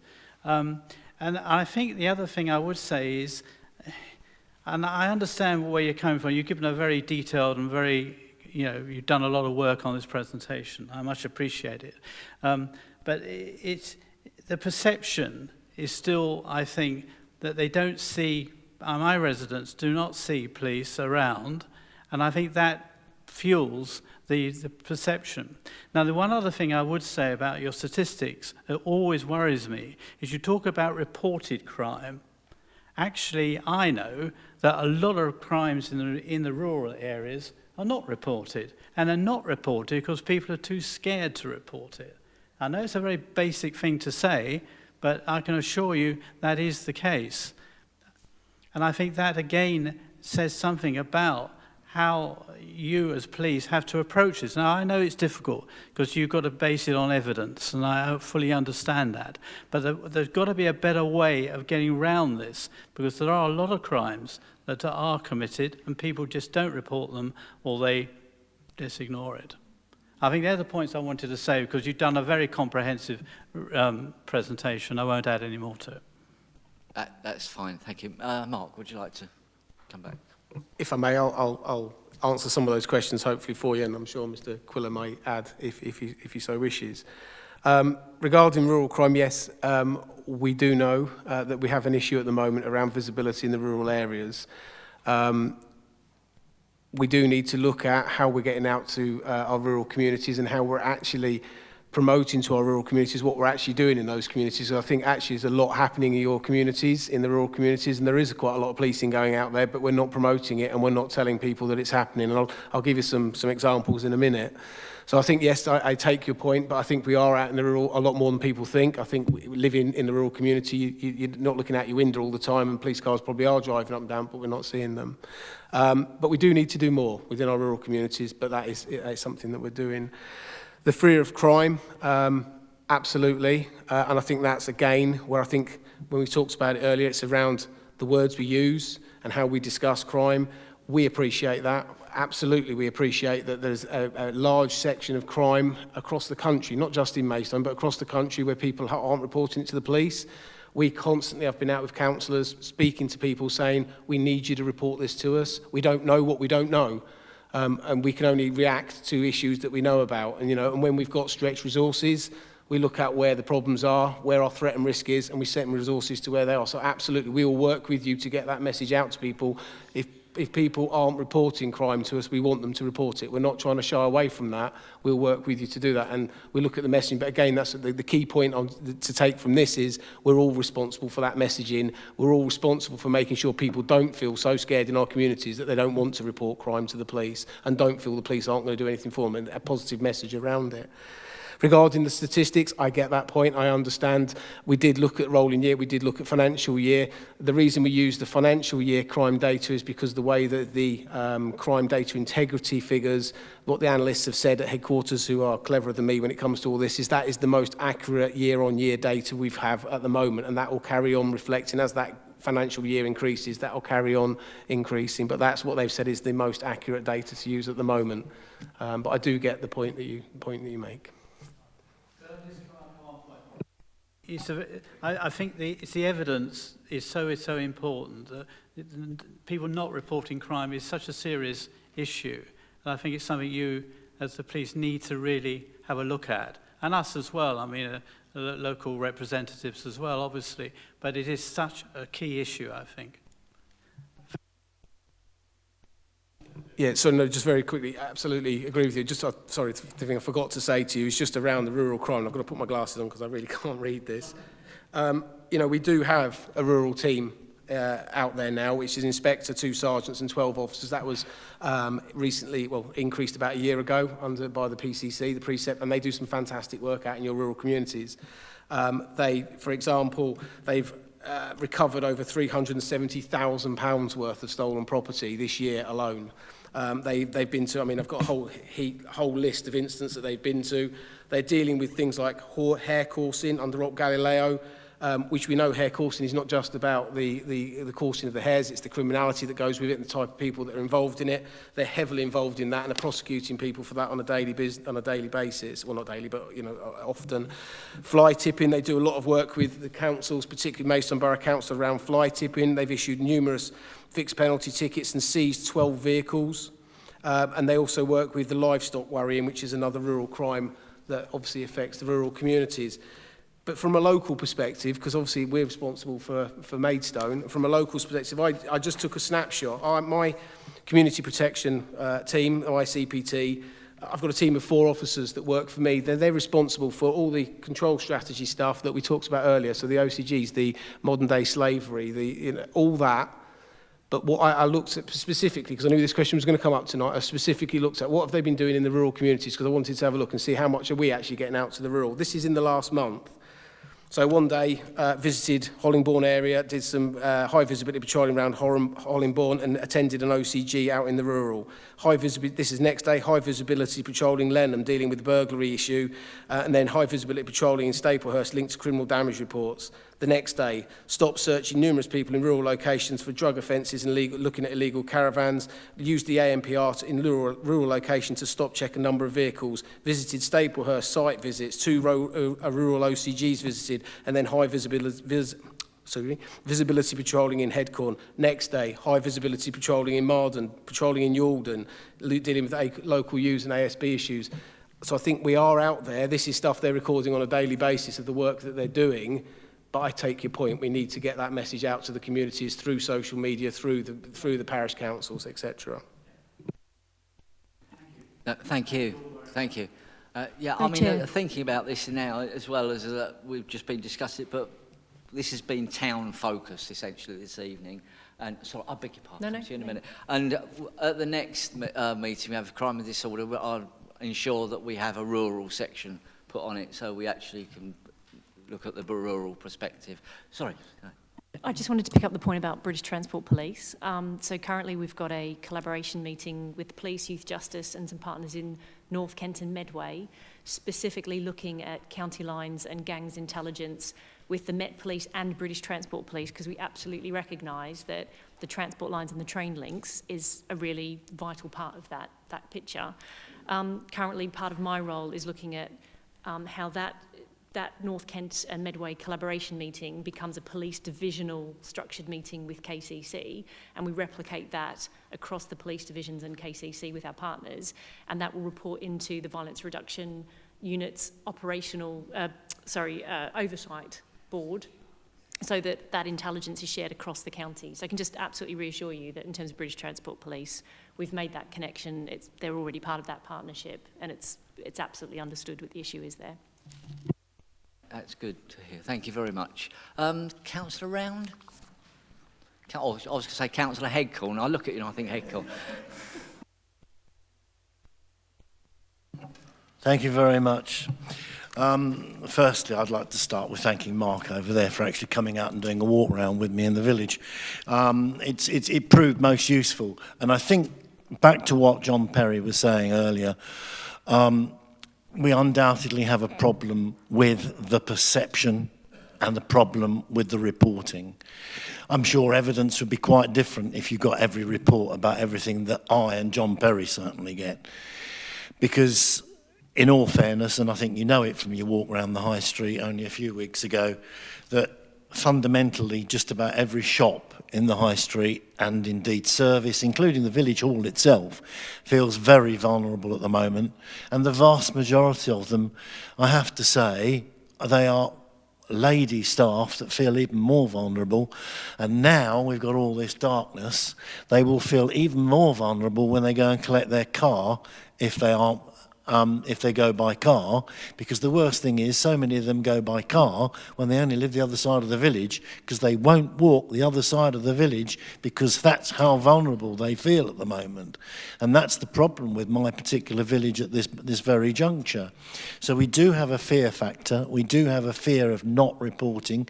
So John to some extent has stolen my thunder on that respect, but the cases of perception and indeed evidence reporting is a particular problem. And I'm sure John and I would happily do whatever we can to help you support that and make yourselves more visible, visual, posters, whatever it is, and working with the parish councils where necessary. Bearing in mind, no disrespects to John intended, but I've got 4 parish councils having a go at me, not just the one. And as well as that, I've got some separate, distinct communities that have some quite different areas of feeling. So I get plenty of pressure, and despite the fact I've only been a week back from holiday and had hundreds of emails, I must have had just about an equal amount of hundreds of phone calls about these many issues. What I would like to bring into context is that certainly in rural areas, whilst we do have some of our own problems, one of the things I'm particularly concerned about, and again, John mentioned this, the relationship on the train between Staplehurst Marden and Headcorn is very real. It's very obvious. I actually spent an evening with British Transport Police enforcement officers only a few weeks ago on a Saturday night, and I know how real that problem is. I know how real passengers feel threatened and intimidated on that particular line at the moment, and that really does worry me. But we're actually moving into an area of culture where I feel that it's actually getting to the point where people are saying they're getting away with those speeding offences, they're getting away with those parking offences, I think I can get away with a bit. And people who would not normally be associated with the lesser criminal classes, let's say, are actually trying it on. And Headcorn sees one heck of a lot of that on a fairly regular basis. Generally, it's parking and speeding, but we do see an awful lot of it. And I'm afraid that low-level crime does become increased-level crime in certain circumstances. Which brings me to the point that another bit of data I think we really need to find out about is trading standards implications. Trading standards ultimately is somebody doing something wrong. And there are various trading standards activities taking place throughout the borough, because I know that there are, again, not so much county lines, but relationships with several different wards in the borough about various nefarious things taking place. The next point I wanted to mention, and this is something that's not for this committee to consider, but I do want it recorded on the basis of this, is, as everybody knows, I'm on the planning committee. And on the basis of the planning committee, and those of us that sit on the planning committee, over the last 3 or 4 years, we sit back and watch all these major planning applications come up and say, Section 106s will be allocated to youth services. I've seen none of it. Absolutely none of it. And I would like something in my area to be done. I am, but having seen that bit about ACEs tonight, it's touched my heartstrings, because I had to stop running a youth club in Headcorn, and a lot of my people in the youth club in Headcorn were very vulnerable, and they were being affected by low-level activities, say, that may well have reached higher proportions. But I know full well that in my time in running a youth club in Headcorn, I stopped a lot of those problems. However, because of lack of funding and lack of volunteers, I was unable to continue that youth club. That hurts me desperately. And I really want to do things for youth in Headcorn, and yet every time we see Section 106s, there's money allocated, and there's no technical youth service in my village. And I know that's replicated across a number of other parishes and wards too. I'll leave it there. Right, thank you. Did you want to come back on this all? I can come back in relation to the points. I'm not going to go over. I'm conscious of time, a lot of things that Mark has covered. But with the uplift that we're starting to see from the money with the from the precept, the Police and Crime Commissioner, who knows what's going to go on with the government and the extra officers and what that might mean for Kent. But our Chief Constable is very clear. The things that he wants us to focus on are visibility, contact and vulnerability. So loud and clear, some of the issues that have been raised, particularly in the rural, around visibility and contact, will be something we'll address. And as Faye said earlier, if our Chief wants something to happen, then I know what my job in relation to that is, and that's to deliver it. Thank you. That's great. Yeah, sure. And just to touch briefly on the trading standards point, we do work quite closely with trading standards at KCC on a number of projects. We've just recently secured funding for delivering some outreach on loan sharking and that area of work. And we've also are working with Trading Standards on the development of a vulnerability database. So we're looking at the vulnerability databases held by agencies across the piece, so not just us, but the NHS, Fire Brigade, all the agencies that have a vulnerabilities matrix of some description. KCC are pulling all that information together so that we can identify the most vulnerable in our communities and wrap around our services to their needs. Yeah, just very quickly, Trading Standards sit on our serious and organised crime panel with us, so we do feed information into them. But if you've got any intelligence or any information you want them to have a look at, then please feed it in. We'll discuss it at the meeting, and then we can feed that to them. Yeah, thank you very much. I quite agree with you, Councillor Round, about the youth services. I mean, it's been cuts upon cuts. We've just been through this period of austerity. It's mentioned in the report, actually, and it's hit the bottom line, and then everybody knew it would. And then they say the government are saying it's over now, but we've got to mend things now, and it's probably going to take as long to mend things as it has gone through the austerity period. And also, mental health, and I've sat on the KCC Health Committee, Scrutiny Committee, the waiting times for mental health, especially for youngsters, is absolutely appalling. And this is something that can be picked up in such a service as yours for various people. Councillor Mackay.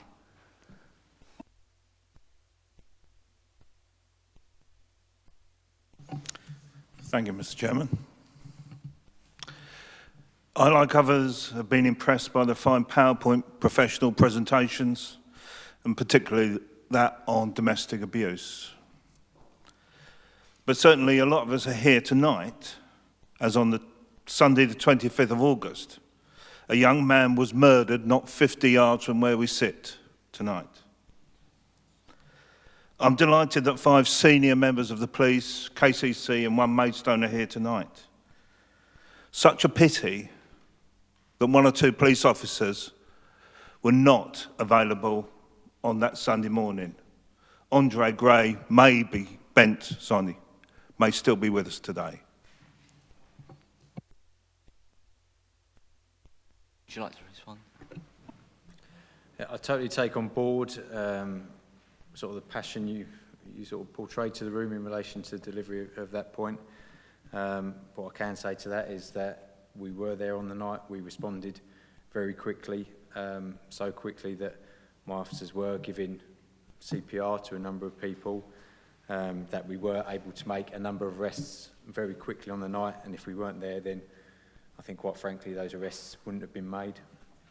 So in terms of our response, I'm happy with that on the night. I'm not happy with the outcome of what happened, but in terms of the policing response on the night, it was as it needed to be.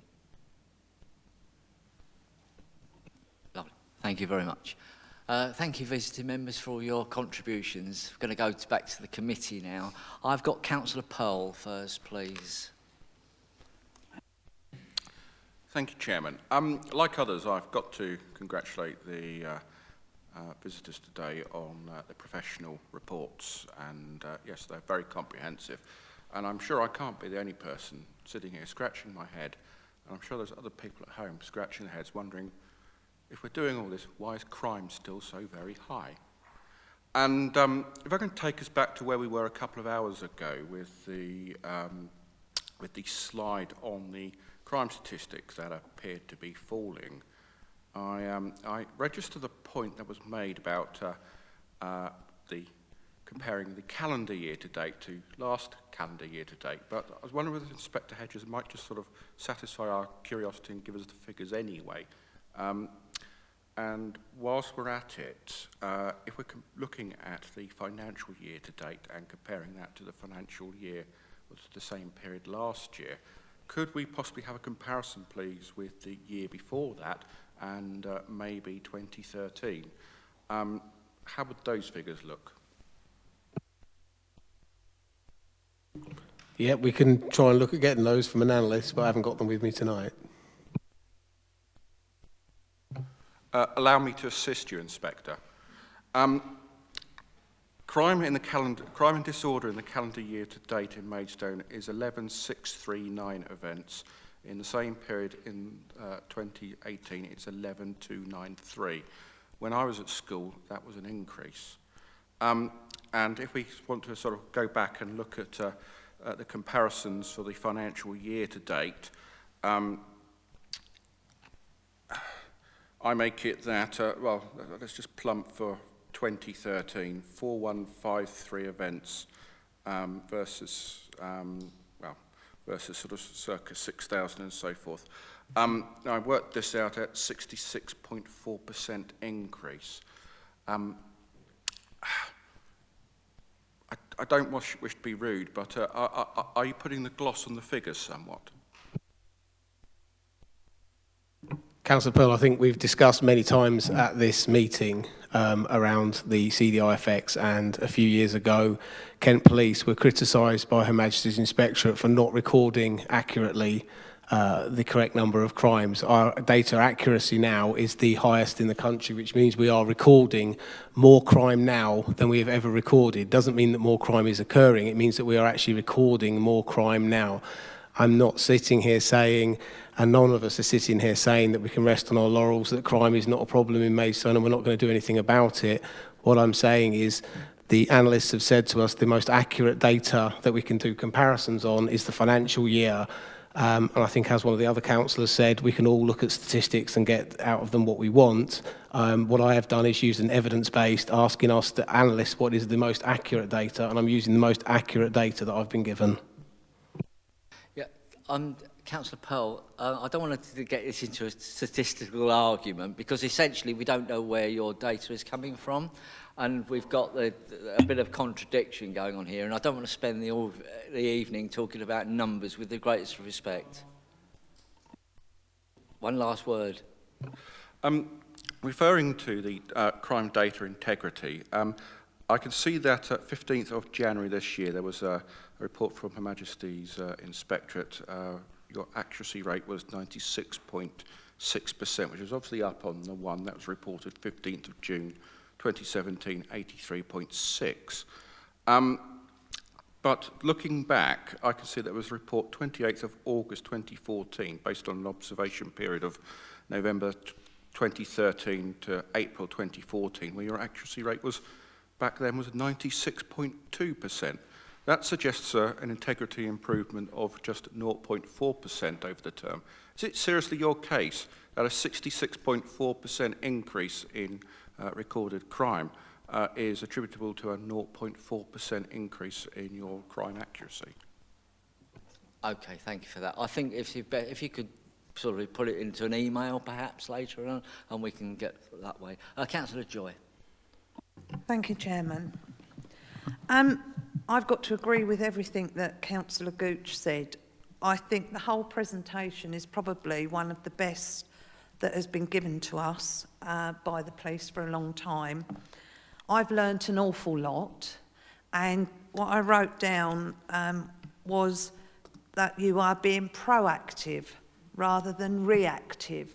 Now, to me, and I was at a coffee morning for Macmillan this morning at church, and a lot of questions were being fired about what happened in the town centre. I have a PCC meeting, church meeting tonight. I didn't go there because I felt this was far more important for me to go back when I have the opportunity to talk. And some of the information that has been given to us tonight, I think we've got to, I'm not saying forget statistics, but we've got to take into account that what is going on with KCC, the police, other partners, it's got to be working. And if it is from the level of domestic abuse where the children are being helped and whatever, pulled on my heartstrings. I don't know how you managed to keep it together, Derek. I was quite choked about it all. Not because I don't think everything that's been said, we can't sit on our laurels, and there's lots of things we need to, to work at. And I've got some questions, so I'm going to now go to my questions. And that was the Safer Communities grant couple of questions, just very briefly. 3 schools, St Augustine's, you'll probably help me quicker than I can find my notes. There was 3 schools. I just wanted to know why those 3 schools, only because my grandson goes to just started a secondary school, and that wasn't in that 3. And I'm wondering why those 3 and not all secondary schools, because there's money that's been put by. And I'm not saying it should be condensed or anything, because it's a powerful message that you're getting out. But why those 3 schools rather than other schools in Maidstone? I don't know who can answer that. Thank you, Councillor Joy. The simple answer is that they're the ones that have come to the provider of that particular outreach service. So we advertise what services are available. They contact each of the schools. I think in that particular project, there's been 30 children that have come forward. It equates to approximately 1,700 hours of learning in terms of, and there are children identified by the schools as having the need for that type of service. We know we are giving it another push as a borough, so we are working with the charities and the outreach workers that are delivering those projects to make sure that partners are aware that these exist. We are also aware that, for example, with that one, there's by the end of December, 90 children would have received that training, so significantly more. Just wondering if I could add to that, just in terms of the trauma and the ACEs. In KCC, we're rolling out trauma-informed approaches. We've trained all of our frontline staff in youth justice and our adolescent services. We're now training our youth workers and our children's centre staff, as well as social workers, and we're offering up that training to the community. So just every school can take up places on that training as well. Thank you. Other thing, just before I finish, High Street Ward Councillor and Chairman of Licensing, obviously I sort of got information. I just want to say it's probably on the one occasion I've got to say that the police contacted me. I knew exactly, not everything because I know it's an ongoing, but I felt that support that was given from MBC, the police and everything else, because it was the most horrific thing that could have happened for us. And I think at that early stage to let people know it wasn't Maidstone, you know, it was someone coming in from Maidstone, and all that is going to be sorted. So I just want to say thank you back. No, thank you. Councillor Powell. Yeah, thank you, Mr. Chairman. I've got a couple of questions here which I'd like to kind of ask kind of shortly. But just coming back to what Councillor Pell was saying then, I saw some of the strange looks that some of the people was giving. If Councillor Pell is actually stating government statistics, and those statistics are correct, we've heard statistics tonight, I think he should be heard. But I will come back on my question shortly. Okay, I've got Councillor Kimmons, please. Thank you very much. I will keep it short tonight. Two things. One, Martin, you mentioned about the one-stop shop.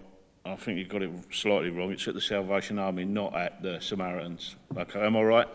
Yeah. And also, I'd just like to say thank you very much for the presentation. It was absolutely fantastic. Something that we seem to forget is social media. Something happens, and then within 5 minutes, it's right across social media. And just to give you an example, 1985, a guy was outside of McDonald's in Week Street. He was stabbed 5 times. He was picked up by a police officer who was about 6.5 foot tall. He was taken into McDonald's. He was dressed. He was taken in an ambulance up to Maidstone A&E. He did survive because it was me. So knife crime did happen then, and it's still going to go on now. But the difference is we hear more about it because it happens and it's reported straight away on social media, right across social media, right across, and it stays there. I mean, the only way you will find out about me is if you get back copies of the Kent Messenger, and it was in the Kent Messenger.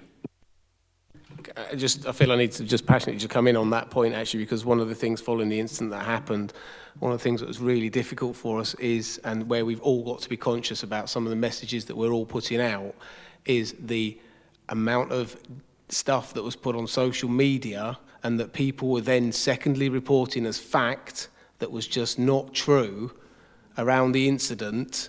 It was really alarming.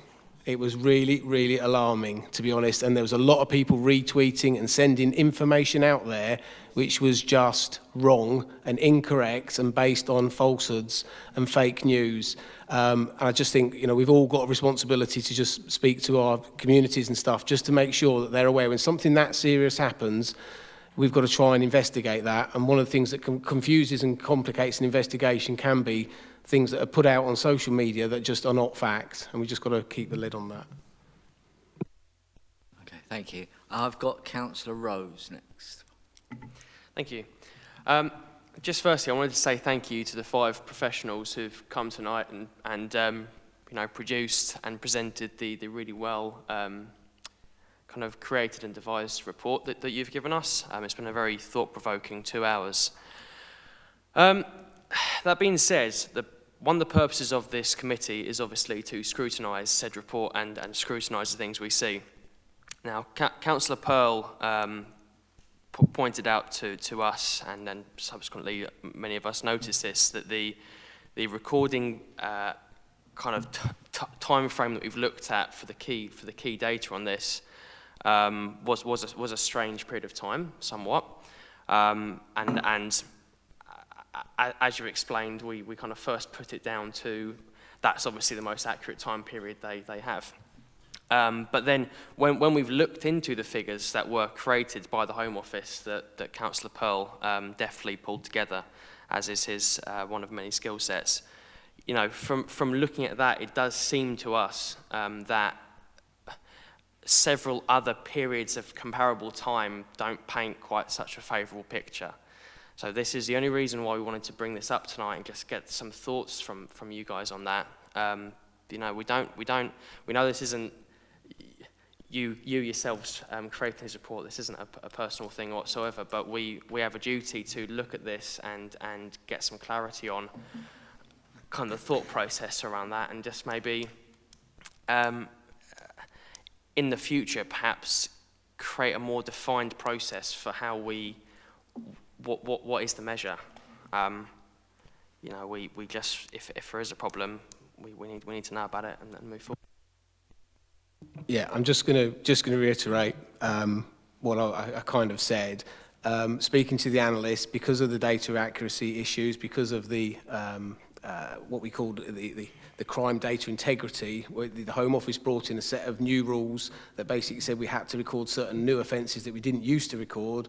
That skewed a lot of crime figures for a while, which is why the analysts are saying that the financial year data is the most accurate, as in apples for apples. You're measuring apples with apples. So the data that we put in last year is now the same as the crimes that we'll be recording this year. You go back further than that, we won't have been recording the same types of crime, etc. If you go back even further than that, I mean, I think Councillor Pearl mentioned 2014. I was in the police, or even before that. We used to record a lot different data. The Home Office, in crime integrity in the Home Office data, they told us what we had to record was completely different. So you start, and this is where statistics becomes really difficult, and it's really hard to explain, which is why I've tried to use the statistics that I've been told are the most accurate like-for-like reflection, because if you start using data that's that old and stuff, we're not looking at like-for-like, we're looking at apples and pears. We're looking at data that the Home Office asked us to look at in 2014 and record is completely different to what they're asking us to record now, and that's the issue I'm trying to get across. Thank you. And I understand, I completely agree with where you're coming from. And I was on this committee in 2014, and I remember exactly that meeting where people were saying, hang on a minute, we've got a whole new set of figures here, and they don't match what we saw 6 months ago, etc. So, yes, certainly. And just to add to that, to provide perhaps a little bit of reassurance, is that whilst we do look at the police data as a guide, and obviously we've presented it in this report, but one of the things we are working on and building is other data sources that are available around A&E admissions, children accessing services. So as part of the action plan that sits behind the Serious Organised Crime Panel and the Child Protection Panel and the DA Forum, we are looking at other ways to analyse how we are performing. Those statistics aren't available now, but one of the things we're hoping is by the end of the year, they will be in place and we'll be able to record them going forward and really show you, not just from a policing point of view, but from a society point of view, the impact that each of those groups and our community safety plan is having on residents in Maidstone. Just to put a lid on this, we focused a lot today on police statistics and whether they're accurate or not. I think we all heard from Dan Bride from KCC earlier. The statistics that Dan presented to you are nothing to do with the police, but showing the similar picture. But that's from KCC Home Office, not KCC Home Office, but from government figures showing you completely different data. Thank you. I'm going to go back to Councillor Powell now. I do apologise, but I wanted to get things done. Yes, thank you, Mr. Chairman. Sorry, I forgot to say, I think you're doing a tremendous job, and it's not the police's fault that these crimes are happening. You're there to try and, well, get rid of all the mess afterwards. But I thought it was important that I got in to support Councillor Pell on that. And that's what these meetings are all about. All of us that are sitting around this table want to know how we can support the police, how we can reduce crime. I mean, personally speaking, I'm a zero tolerance person. That might not come, but that's, you know, I feel that if you kind of nip a crime in the bud when a kid is 10 years old, then the chances are that when he becomes 21, he won't become a gangster. That's just the way that I am personally, but I'm sure a lot of other people have got their own thoughts. I mean, this is about Maidstone. We're talking about the town, and I hate to say it, but I work on a patch called Shepway, the Shepway estate. And it was only last week, and I was that on the front page, residents in fear of feral youth gangs is the headline.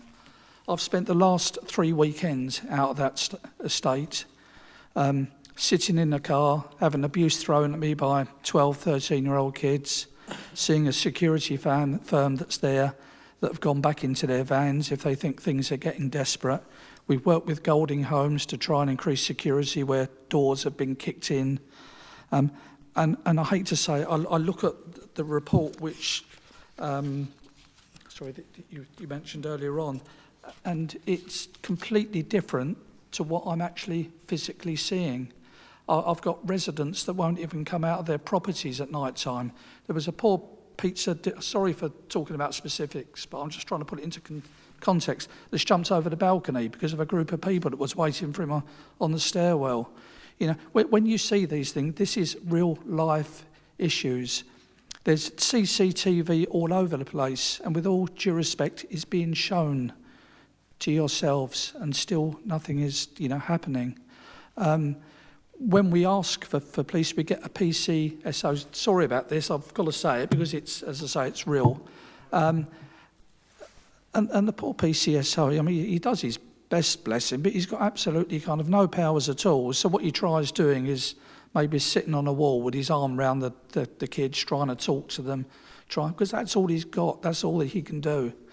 But I'm afraid until we actually start getting heavy with one or two of these individuals, they don't all necessarily come from Shepway. And I'll tell you the reason why is because, the coloured lads you show with the masks around their faces, yep, we've got CCTV on them as well. We know fully well that they don't live in Shepway, and there's a fairly good reason for that, because they tend to be from a certain community that come in. I'm trying to be polite about this, yeah. But when we see these issues and we see the fear and the hurt, and people actually calling me, say, Eddie, how can we get moved from here? I had a meeting with Golding Homes with a couple of residents only the week before last, absolutely scared stiff. They've lived on that estate all their lives. That is what is driving the passion, and that's what I know. It's lovely when we see the initiatives, what go on. I'm not working with initiatives, I'm working with real life instances, and it's been for the last 3 weekends. Councillor Pound, could agree with you more. Shetway is one of our priority areas at the moment. We know there's some issues up there. I am going to reiterate, we're not going to police our way out of this problem. We've all got a duty to work together to look at ways to... These kids are hanging around in these areas because there's nothing else for them to do. And I'll give you an example. We've just been speaking again, like we did with the town centre last year with the McDonald's. One of the honeypots up there was that the free Wi-Fi from the co-op. We've had to go to the head office. We've got them to turn that off now. And I'm happy to report that I'm being told that the users seem to have dispersing from the area at the moment, and they're not there in the numbers that they were. Again, we've got to put some context around this, and we have had police officers up there. We've put Section 34 dispersal powers in for a number of weeks in a row up in Shetway, and what we find is that it's 5 or 6 of the youth. There's large groups there, but there's 5 or 6 of them that are causing problems. So we have been issuing ASB, using our ASB powers, issuing CPWs to parents, speaking to parents. We have worked with Golden Homes, and we are speaking to local residents around stuff that we can do out there. We know it's an issue. It is something we're trying to tackle. One of the things that's going to help us is, as you've seen, we've got a lot of stuff that we're doing. We've not got massive resources at the moment. There's a lot more coming through, but they're all in training, and they're coming out slowly, and we've got to put some reality around that the extra resources we've got don't just, when they get an announcement, it's 200 extra officers, they don't just land in front of us the next day and we're wondering what to do with them. They filter through time. But one of the things that I can announce and is going to be happening is, as of the 1st of October, we've got a town centre team dedicated to the town. But what that will do, although they're not in Shetway, that does free up my officers that have been dedicated and having to utilise them in the town to deal with some of the town issues. It frees them up to go out into the urban ring and into the rural communities. So you will start seeing a knock-on effect with more policing in those areas. And this is one of our priority areas to tackle. Right, thank you. So that's from the 1st of October. Okay. Yeah, I just wanted to add, we obviously share that responsibility with the police in terms of our youth services, our youth provision, and we have our youth team part of the community safety partnership to make sure that they can be actively kind of deployed into the areas as needed. So I'll just make sure, obviously, as that police resource rolls out, that our youth workers are linked into that and can do that collaboratively.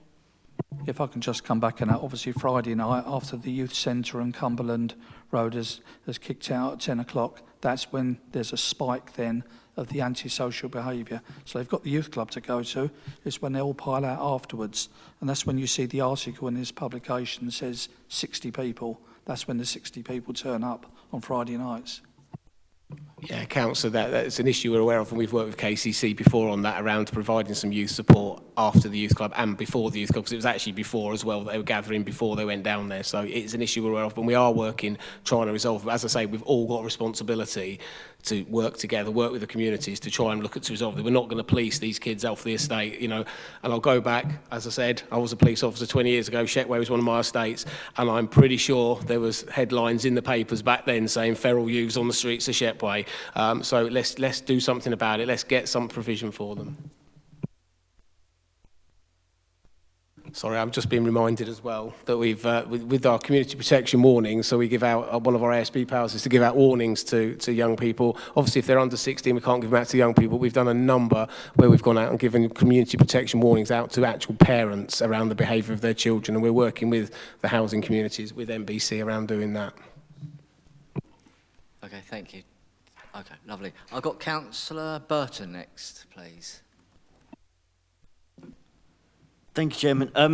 To be honest, since I indicated much of the sentiments I wish to express have been said, so rather than elongate the conversation any further, you'll all know it's a rare thing that we get to nearly 9 o'clock and I haven't piped up at some point.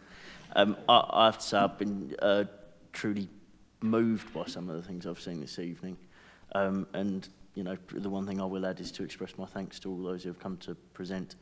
I've been umming and ahhing about whether to say this because I know we sort of shut the lid on the conversation, but I will, seeing as I'm speaking now anyway. I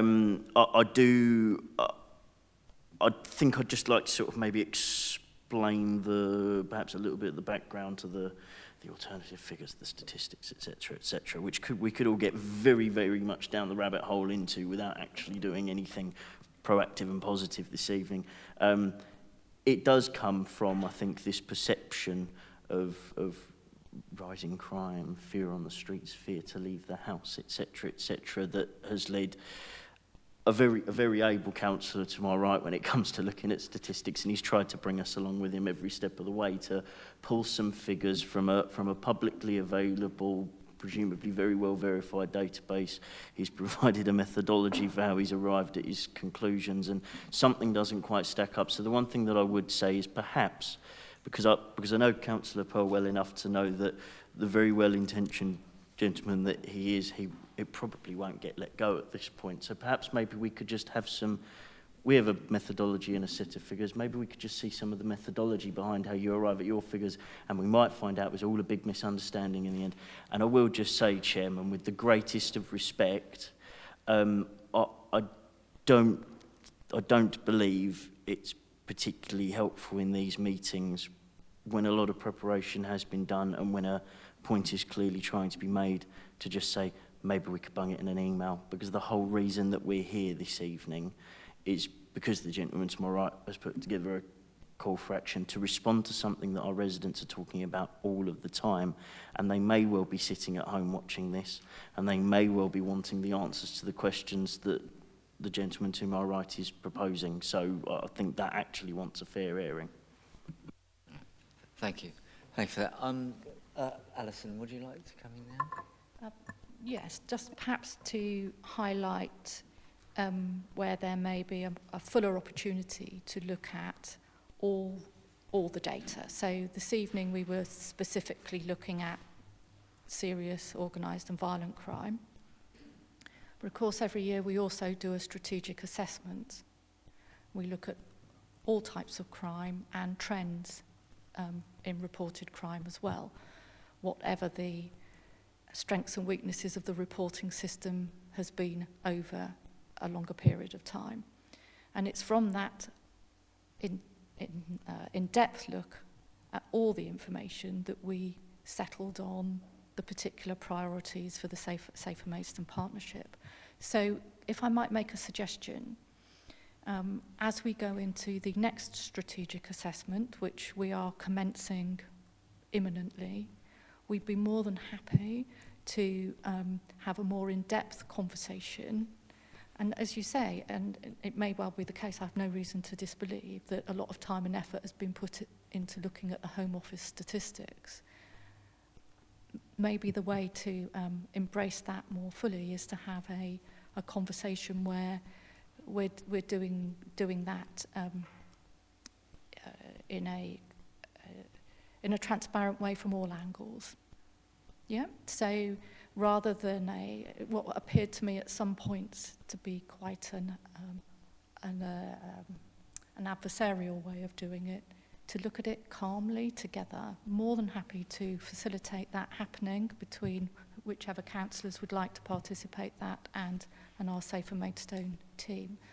But just to reiterate, when we looked at the strategic assessment on the last occasion, we did look at trends over a very long period of time, and that is what helped us to identify what to focus on. And what we were presenting this evening was the impact of your decision around what those priorities were a year ago. So yes, it's good to look over a good longitudinal period of time, but it's also just as valid to look at what's happened in the last year, because that relates to the last point at which we put our priorities together. So one isn't right and the other one wrong. They've both got a place. And so I suggest that we do that,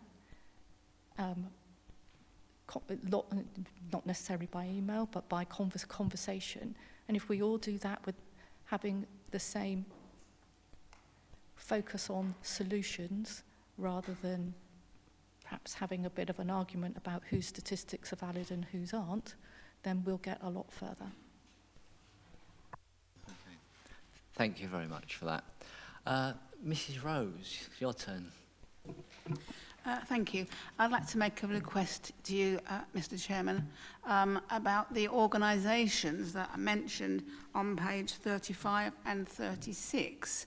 I'm actually a trustee for Maidstone Mediation, and I've been a mediator for 20-odd years, I think, and I am very proud of the work that Maidstone Mediation does. There's a lot of good people out and contained in these organisations mentioned. There's a lot of good people doing a lot of good work that they really care and their hearts are in. And I think it would be really good, possibly not at this particular meeting, but maybe in our regular meetings, that we invited some of these organisations to come and talk to us and tell us about the work they do. Thank you. Yeah, that's fine. We've actually got a few plans in place regarding voluntary groups, charities, etc., coming along, and in the next few months, if I can put it like that, we're slowly slotting people in.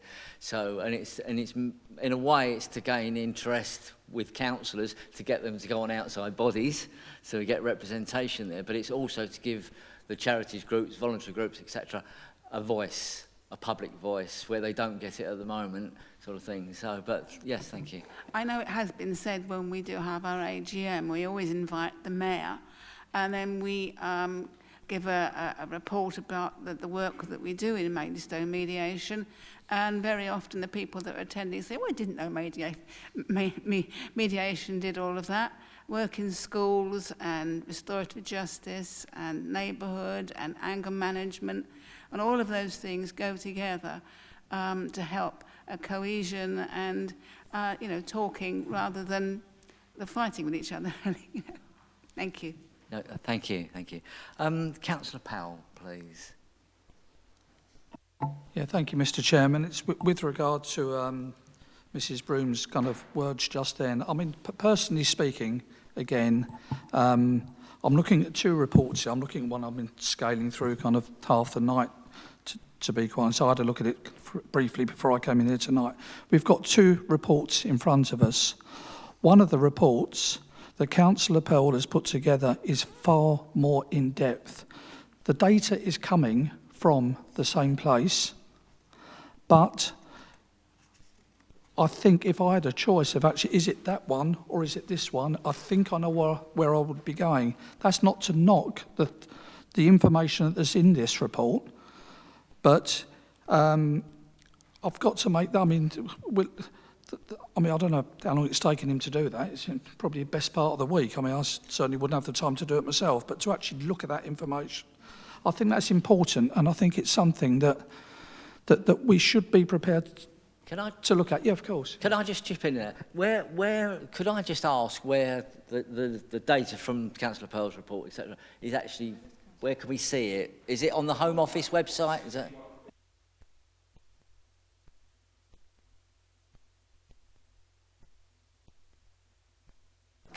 What source is it?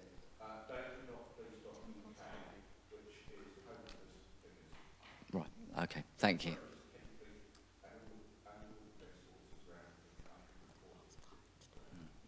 Right. Okay. Right. I haven't seen it, so yeah. Just been asked, have you shared it with anybody else at all, please? So I don't recall seeing it. So I sent it to all councillors at 10 minutes past 5. My apologies. Obviously, I'd anticipated that the reports provided by officers might take a different tack, and it didn't. I therefore had to take 3 days off work to prepare this. So I'm sorry it was a little late in arrival, but Yeah, thank you for confirming that. Okay. Yeah, thank you for the clarification, Mr. Chairman. Obviously, I was one of the people that did receive it, but I've just been absolutely blown away by the material that's been put in front of me, and I haven't got to the end of it yet, but what I do know is it's far more concise than what the papers we have in front of us this evening. Okay, lovely, thank you. Anybody else? It's been a very long evening. Councillor Young, please. Is it working? Yes. Thank you very much. The whole report and the presentation was wonderful. I have a very, very practical question. As a result of the events on that Saturday night, Sunday morning, have the police decided that they will change their the way they're going to work, the numbers of police they'll actually have present in Maidstone at weekends, has it changed their view on the way they should react in that sort of situation?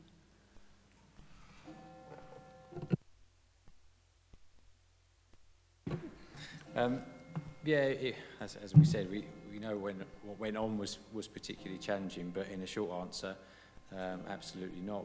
It's a well-oiled machine in terms of how we've been policing the nighttime economy. It is challenging. I think if you look across Kent in terms of all the things that are going to be going on Saturday night, that pull into Maidstone town centre in terms of how vibrant our nighttime economy is, it's got to be the biggest collection of people. But the way we police it hasn't changed. I policed it as a sergeant on a support unit a few years ago, and it's still very much the same now. But I think we're a lot further down the road in terms of how we engage with our nighttime economy partners, with the volunteers that are in town helping out, and everyone's got that part to play. So I think we're clearly, the more officers that we get in terms of an uplift, then that will contribute to visibility, and that will go where the threat, harm and risk is, and if that dictates that Saturday night policing needs to be increased, then we will do.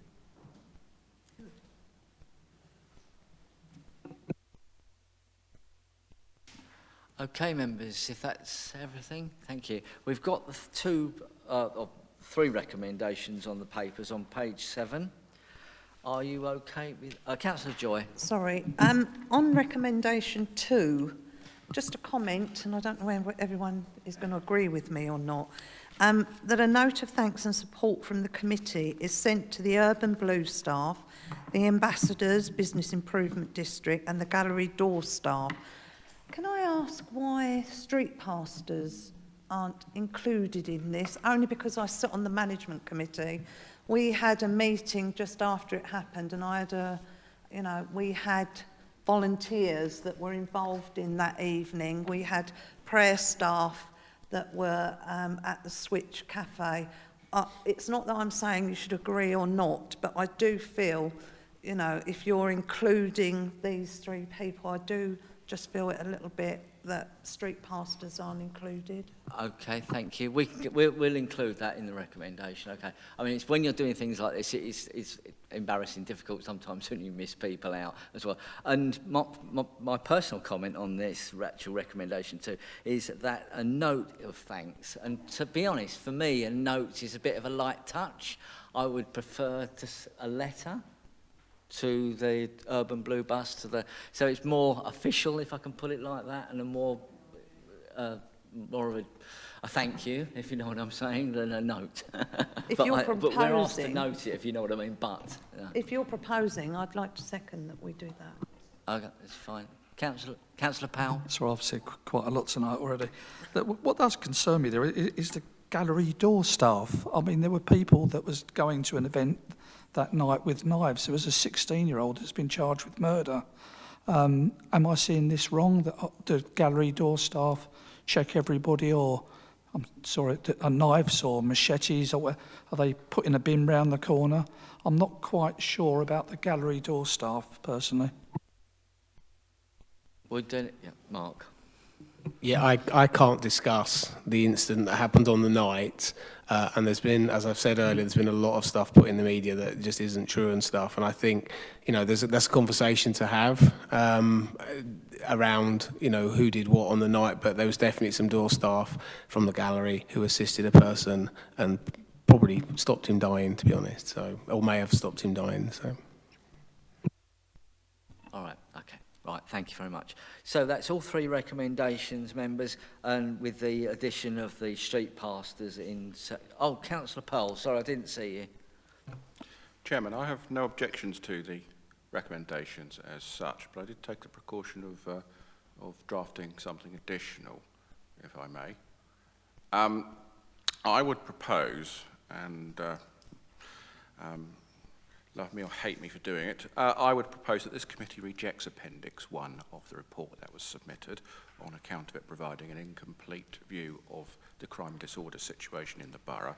And I'd also propose a set of recommendations to the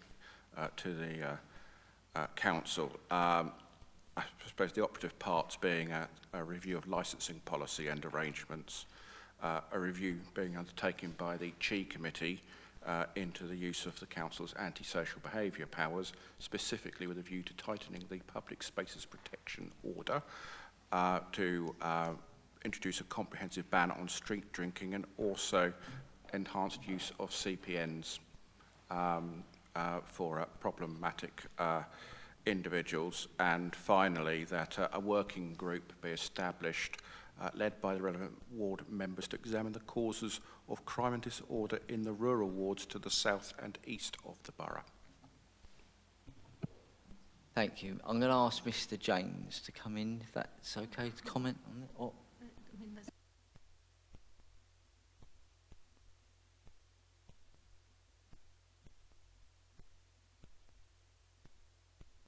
I've just been informed that it's a bit difficult because we haven't really gone down that route this evening and it's not an item. With respect, Chairman, I specifically mentioned most of these things in my letter to you of 27th of August. That we then obviously received the presentations, and as wonderful as they were, rather than discussing the finer detail of what I submitted, it, with respect, isn't my fault. Okay. Did you want to come in, Mark? There, I thought you were indicating.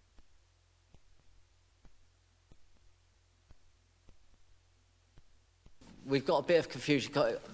We've got another technical issue tonight. My hearing aids have actually packed up as well, so and I do apologise. But could you possibly write it down for us, or give it to Caroline, and then we can. Thank you.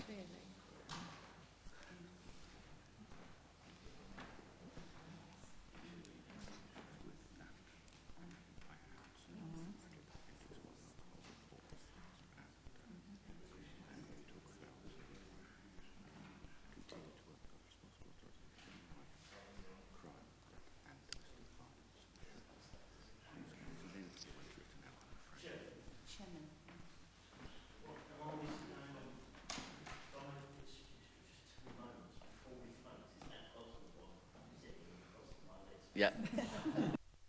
Right, okay, good point, thank you. Yes, we'll have a 5-minute break, folks. Thank you.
Okay, members, thank you. It's getting late.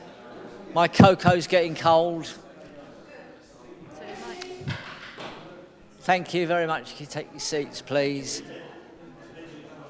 Right. So you might, sorry, Derek, you might get them to vote on these three and then Right. take these Well, six. right. Yep. Okay. Right. Thank you very much. Sorry, it was a bit longer than 5 minutes. What we're going to do is we're going to vote on the three items, three recommendations as per the papers, and then Councillor Pearl's recommendations, etc. We're going to take those individually and then vote on those as well at the same time.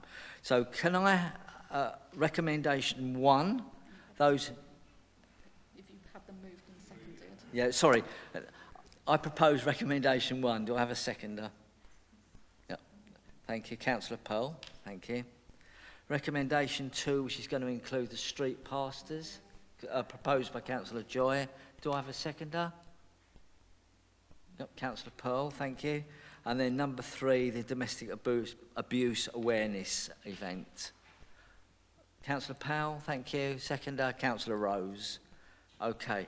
Now we're going to go on to, I believe we've got 6 to actually vote on now. Voted on them now, you've only done proposing and seconding. Sorry? Oh, yeah, so we've got to vote. We vote on all 3 as a whole, if that's okay. Those in favour? Sorry, just very, very quickly. Yeah. Is a letter going to be sent rather than it being noted? Was that I thought agreed we'd in agreed with on that? Is Thank you. that, yeah, okay. Right, those in favour of the 3 recommendations with the amendments? That's lovely. That's unanimous. Thank you very much. Right, we're going to go on now regarding the additional recommendations, and Mrs. Broom is going to go through it, through each one individually, and when we will vote on each one. Okay, so now we have 6, I think, additional recommendations that are being put forward. The first one is that this committee declares that Appendix 1 of the report submitted by officers is incomplete on account of it presenting a partial and incomplete analysis of crime and disorder in the borough that fails to recognise A, the substantial increase in crime and disorder afflicting the borough in recent years, and B, where those increases are impacting, or C, the deteriorating position of Maidstone wards relative to the wider Kent police area. I'm assuming that's proposed by Councillor Pearl, seconded by Councillor Rose.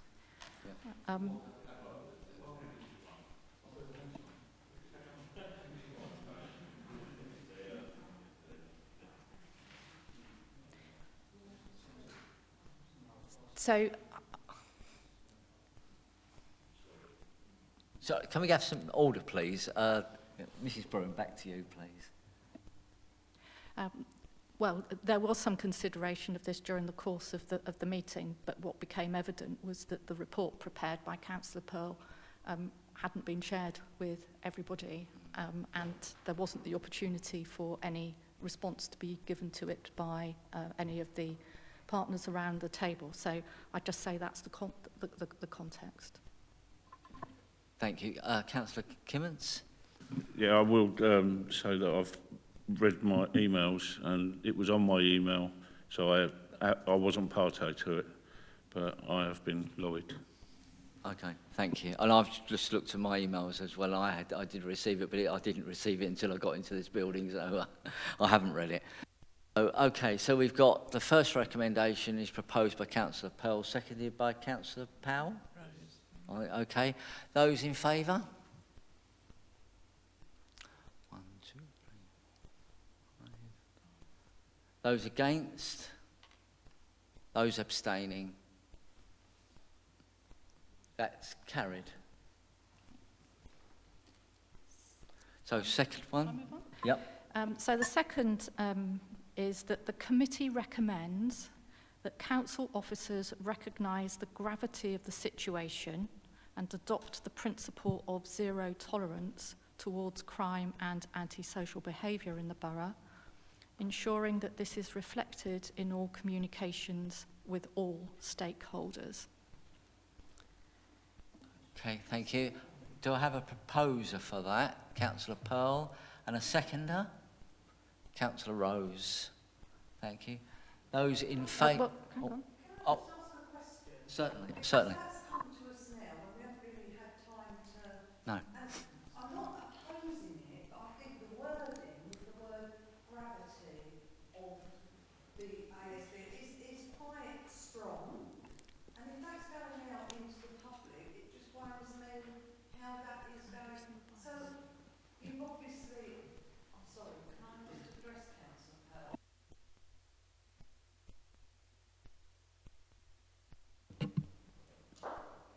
Yes, go on.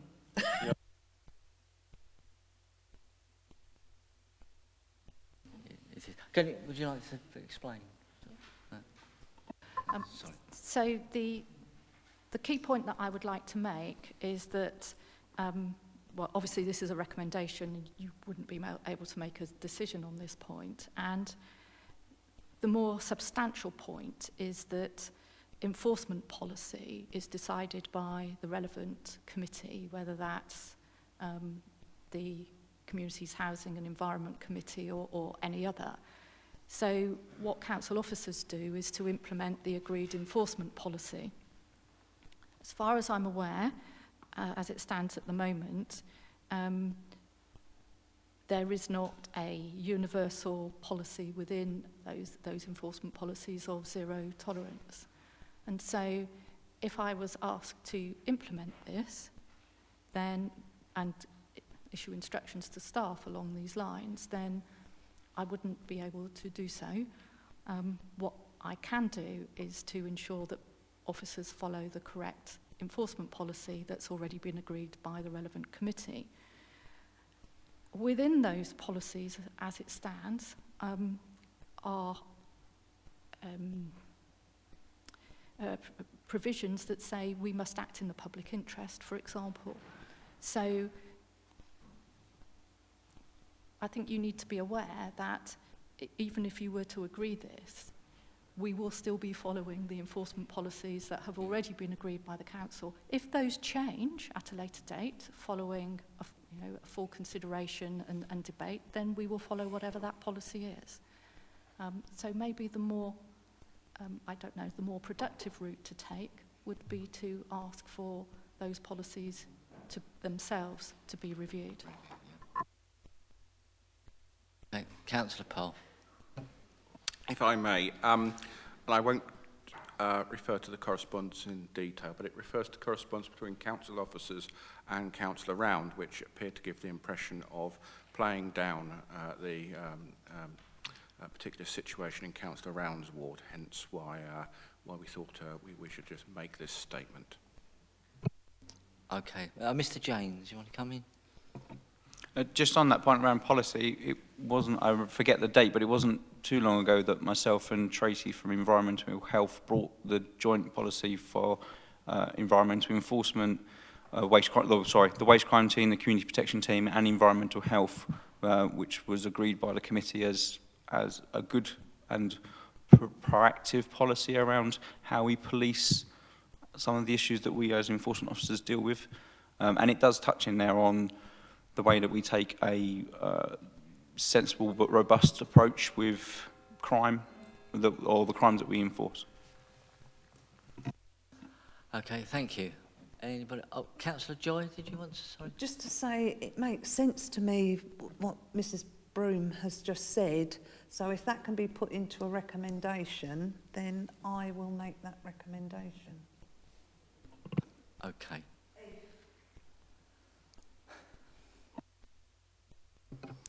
Well, obviously, when the further sort of recommendations get read out that I drafted, you'll see that having taken what was firstly a high-level principle, I then sort of made a number of suggested recommendations in terms of the concrete policies as implementing measures.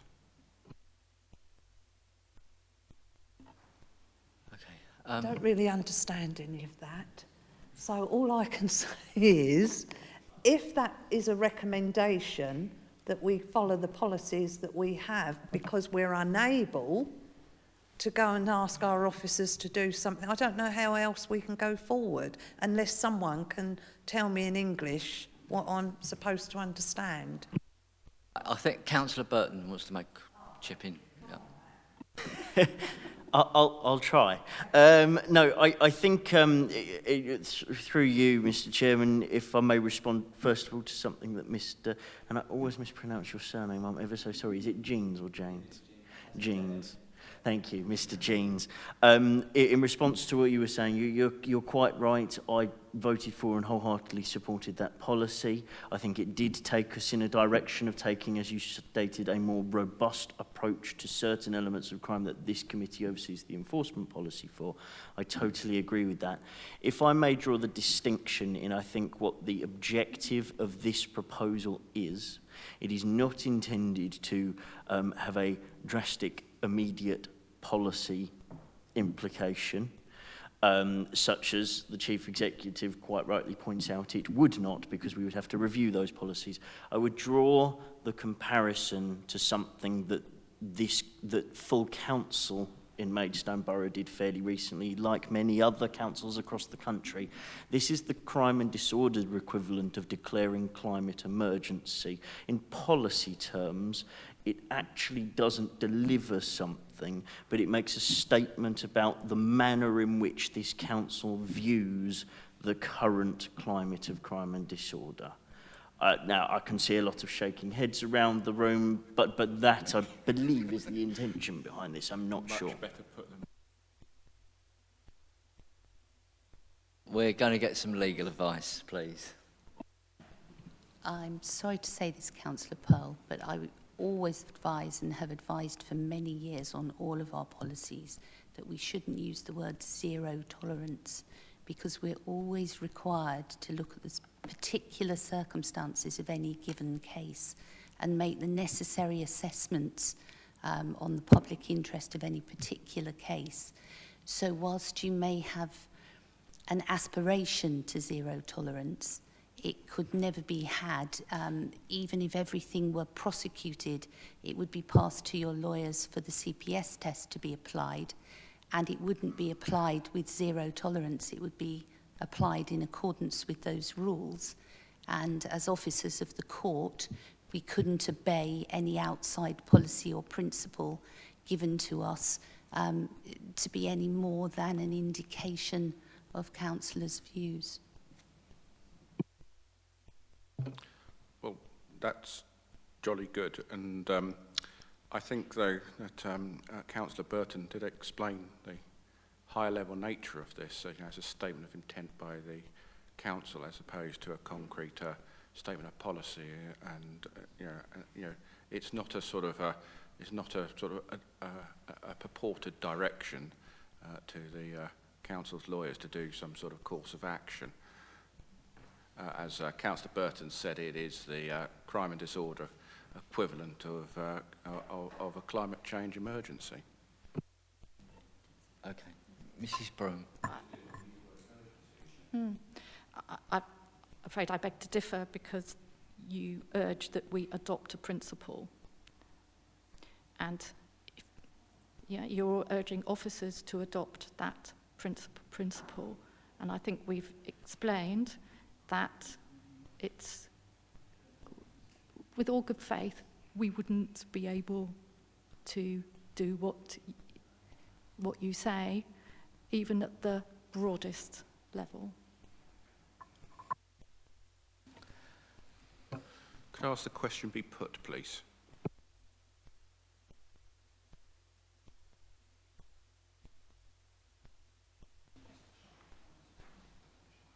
Okay.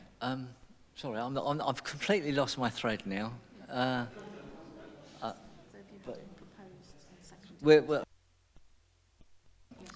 Yeah, we've got it proposed and seconded on the second one. Chairman, we'll withdraw it just to save You withdraw that one? Yeah. Okay. Thank you. I'll go back to, if we'd had this a lot earlier and we knew where we were coming from, we would have made a even more informed decision. But we go for number 3 then, please. Okay, this is a shorter one. So the recommendation, the committee recommends that the council continues to work with other responsible authorities in the reduction of knife crime and domestic violence, ensuring that the police have every support. Did you want, you're going to... No, I'm 100% behind that, so I'll propose it. You'll propose that. Seconder, Councillor Rose. Okay, those in favour? Those against? No, it's unanimous. Thank you very much. Okay, this is a longer one.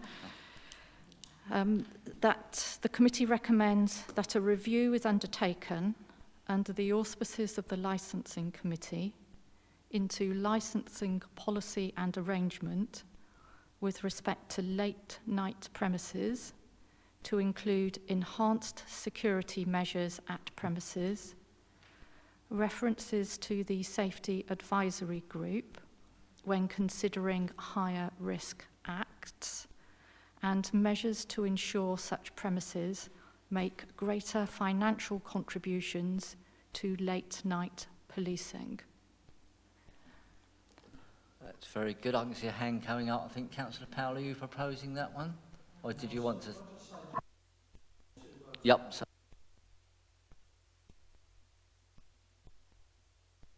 Is it on? Yeah. All right. Sorry, can I just mention just one thing? Yeah, I'm totally behind what was just said, but shouldn't that really be a decision for this committee to pass on to the licensing committee to actually make that suggestion?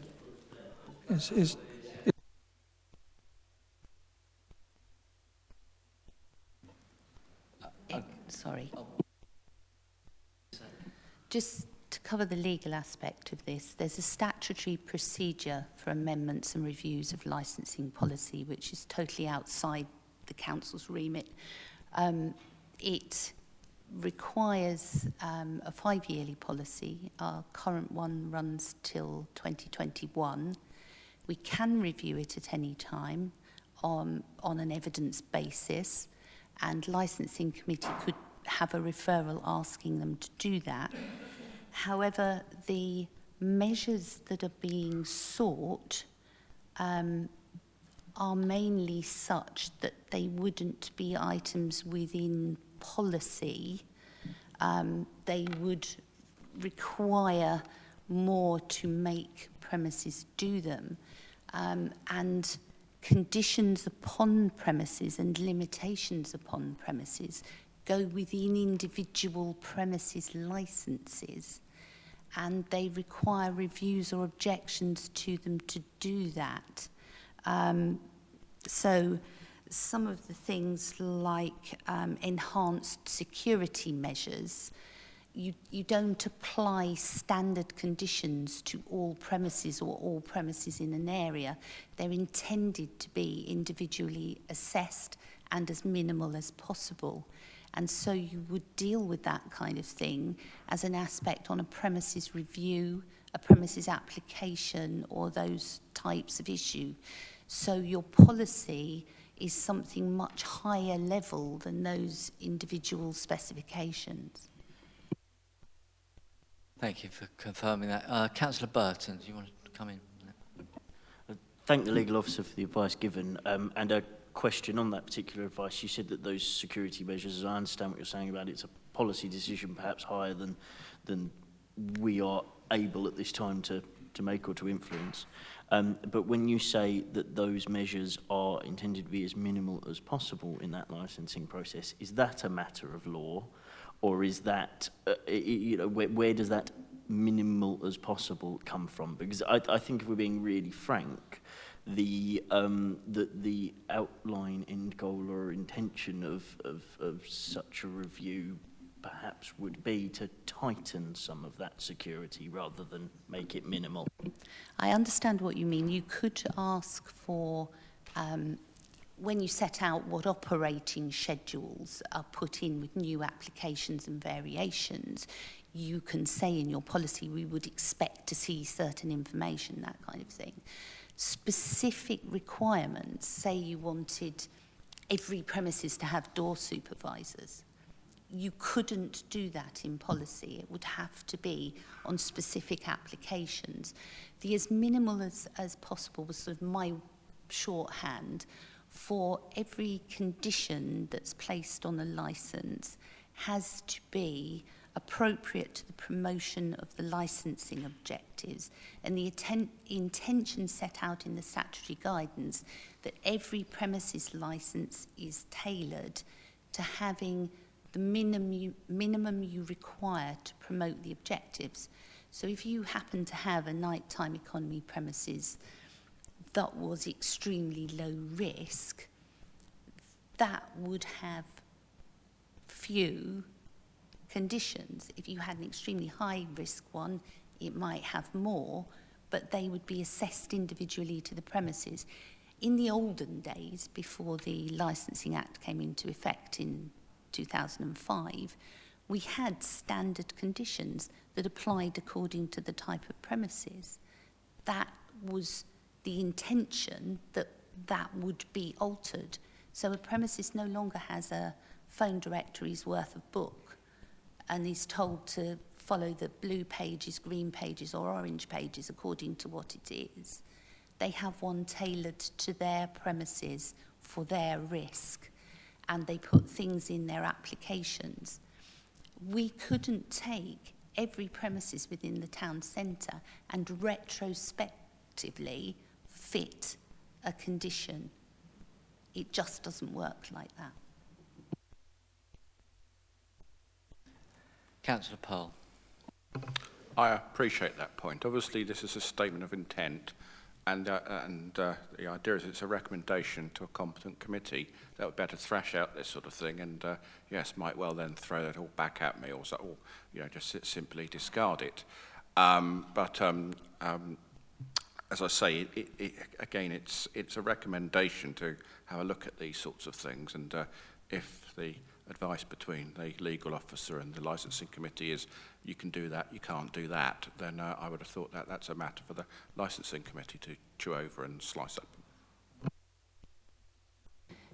Councillor Joy. By way of assurance, whatever licensing committee does gets passed on, and any statutory adoption of policy has to go to full council. So that is a legal requirement.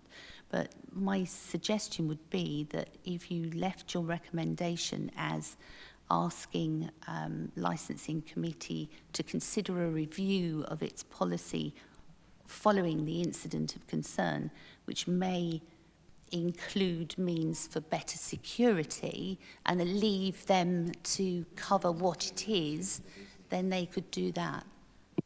I would certainly like to move that wording that Mrs. Bowles has just suggested. Second that. And Councillor Joy is going to second that on behalf of the licensing committee. Right, okay, thank you. Everybody okay with that recommendation? Yeah. Those in favour? That's unanimous. Okay, thank you very much. We're on to number 5 now, I believe. We're on the penultimate one. Penultimate, yep. So, this committee recommends that a review is undertaken under the auspices of the Communities, Housing and Environment Committee into the Council's use of its antisocial behaviour powers with a view to A, tightening the Public Spaces Protection Order, the PSPO, to include a comprehensive ban on street drinking in the town, and B, preventing known offenders from returning to known crime and antisocial hotspots, for example, Brenchley Gardens, Week Street, the High Street, etc.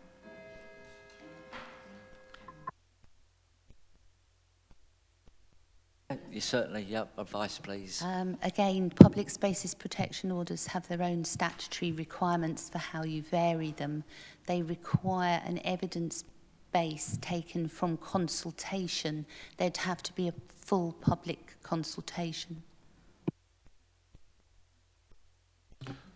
I'm sort of aware of the process. I have been sad enough to have studied the original one in some detail. Again, I would make the point that it would be a matter for G to chew over the detail and the process of making this amendment with the advice available and indeed the consultation. On the subject of evidence, to tighten the PSPO, I would suggest that the evidence will be relatively easy to gather. It involves people walking outside and looking around.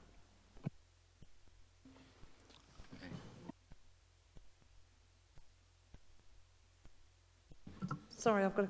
Can I come Yeah, back? yeah, Councillor Joy. It's just the monitoring of it. Are we, you know, who's... If we're including all these streets, and if someone's walking down with something, who's going to be taking it away from them, or...? Well, there's several actual resources at the moment. So firstly, maybe there's a memorandum of understanding. It's been put in place but between the Council and One Maidstone, for example, with the town centre marshals. There's then the matter of the increasing number of police officers coming online now, thanks to Matt putting up our council tax and Boris making funding available as well. I'm going to ask this, Mr. Little. No, you're okay. Okay. Alison, I beg your pardon. Yeah. Okay. So just to pick up on the legal advice and making perhaps a suggestion that might get us over some of the points made. You have drafted it to say with a view to, which suggests shaping a particular outcome. Would you be content to slightly amend that and saying taking into consideration? Okay, I think that would make it easier for the Chi committee then to come at things with an open mind. Thank you. Oh, and sorry, just one thing to add. In any case, there is a review of the PSPO in the pipeline, so it means that you're pushing against an open door with that. Okay, so that's recommendation 5 we're on at the moment, and so proposed by Councillor Pell, seconded by Councillor Powell. Those in favour? That's unanimous. That's number 5, and we're on the final stretch, folks. Okay. And that is that the committee recommends that a working group be established, led by relevant ward members, to examine the causes of crime and disorder in the rural wards to the south and east of the borough, and to report to the Communities Housing and Environment Committee on measures the council might take, and to the Crime and Disorder Committee on measures other responsible authorities might take to address matters. I suppose my only question is, why not the whole of the rural area? But that's for you to consider. Coming back, yeah. My comment there, and I appreciate you may not have seen the figures, but Marden, Yalding, Staplehurst and Headcorn, the crime is like that. The last, without wanting to get into the statistics again, there's a 10% increase in the year to 31st of July relative to the previous period. That was the thinking. I then said south and east because then I know that Harwich and Lenham had a similar issue. So, but it may be. Yeah. Thank you. Right, I did have Councillor Burton. Did you want to? You were indicating. It was on something that has long since passed, Chairman. So not to right, worry. okay. Thank you. Councillor Powell next. Yeah, so I understand what Councillor Pell was saying there, but could I possibly propose an amendment that we take into consideration all areas? All areas. All ward areas, yeah. Rural and urban as well. The whole of the borough. I was feeling left out.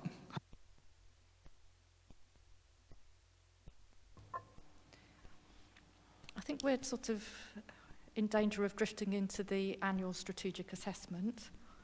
And I do recall that during the contributions made by visiting members that the chair suggested that the next meeting of this committee might focus on on rural crime and disorder issues. Maybe you want to suggest another amendment, not amending, another recommendation, not amending this one? Well, I'll withdraw what I've just said and add on what you've just said. Yeah.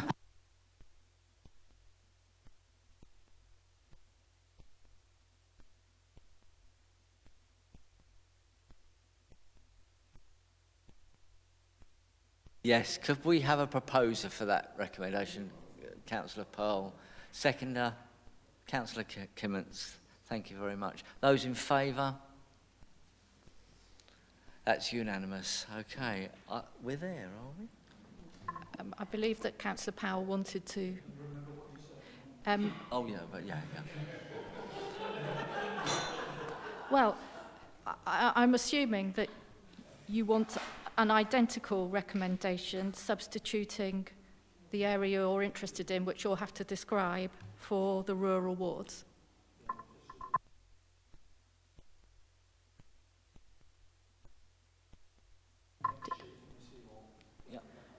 Sorry, can I just ask for clarification? Do you mean all the urban wards, Town, Fant, Bridge, Heath, or do you mean Shepway, South and North?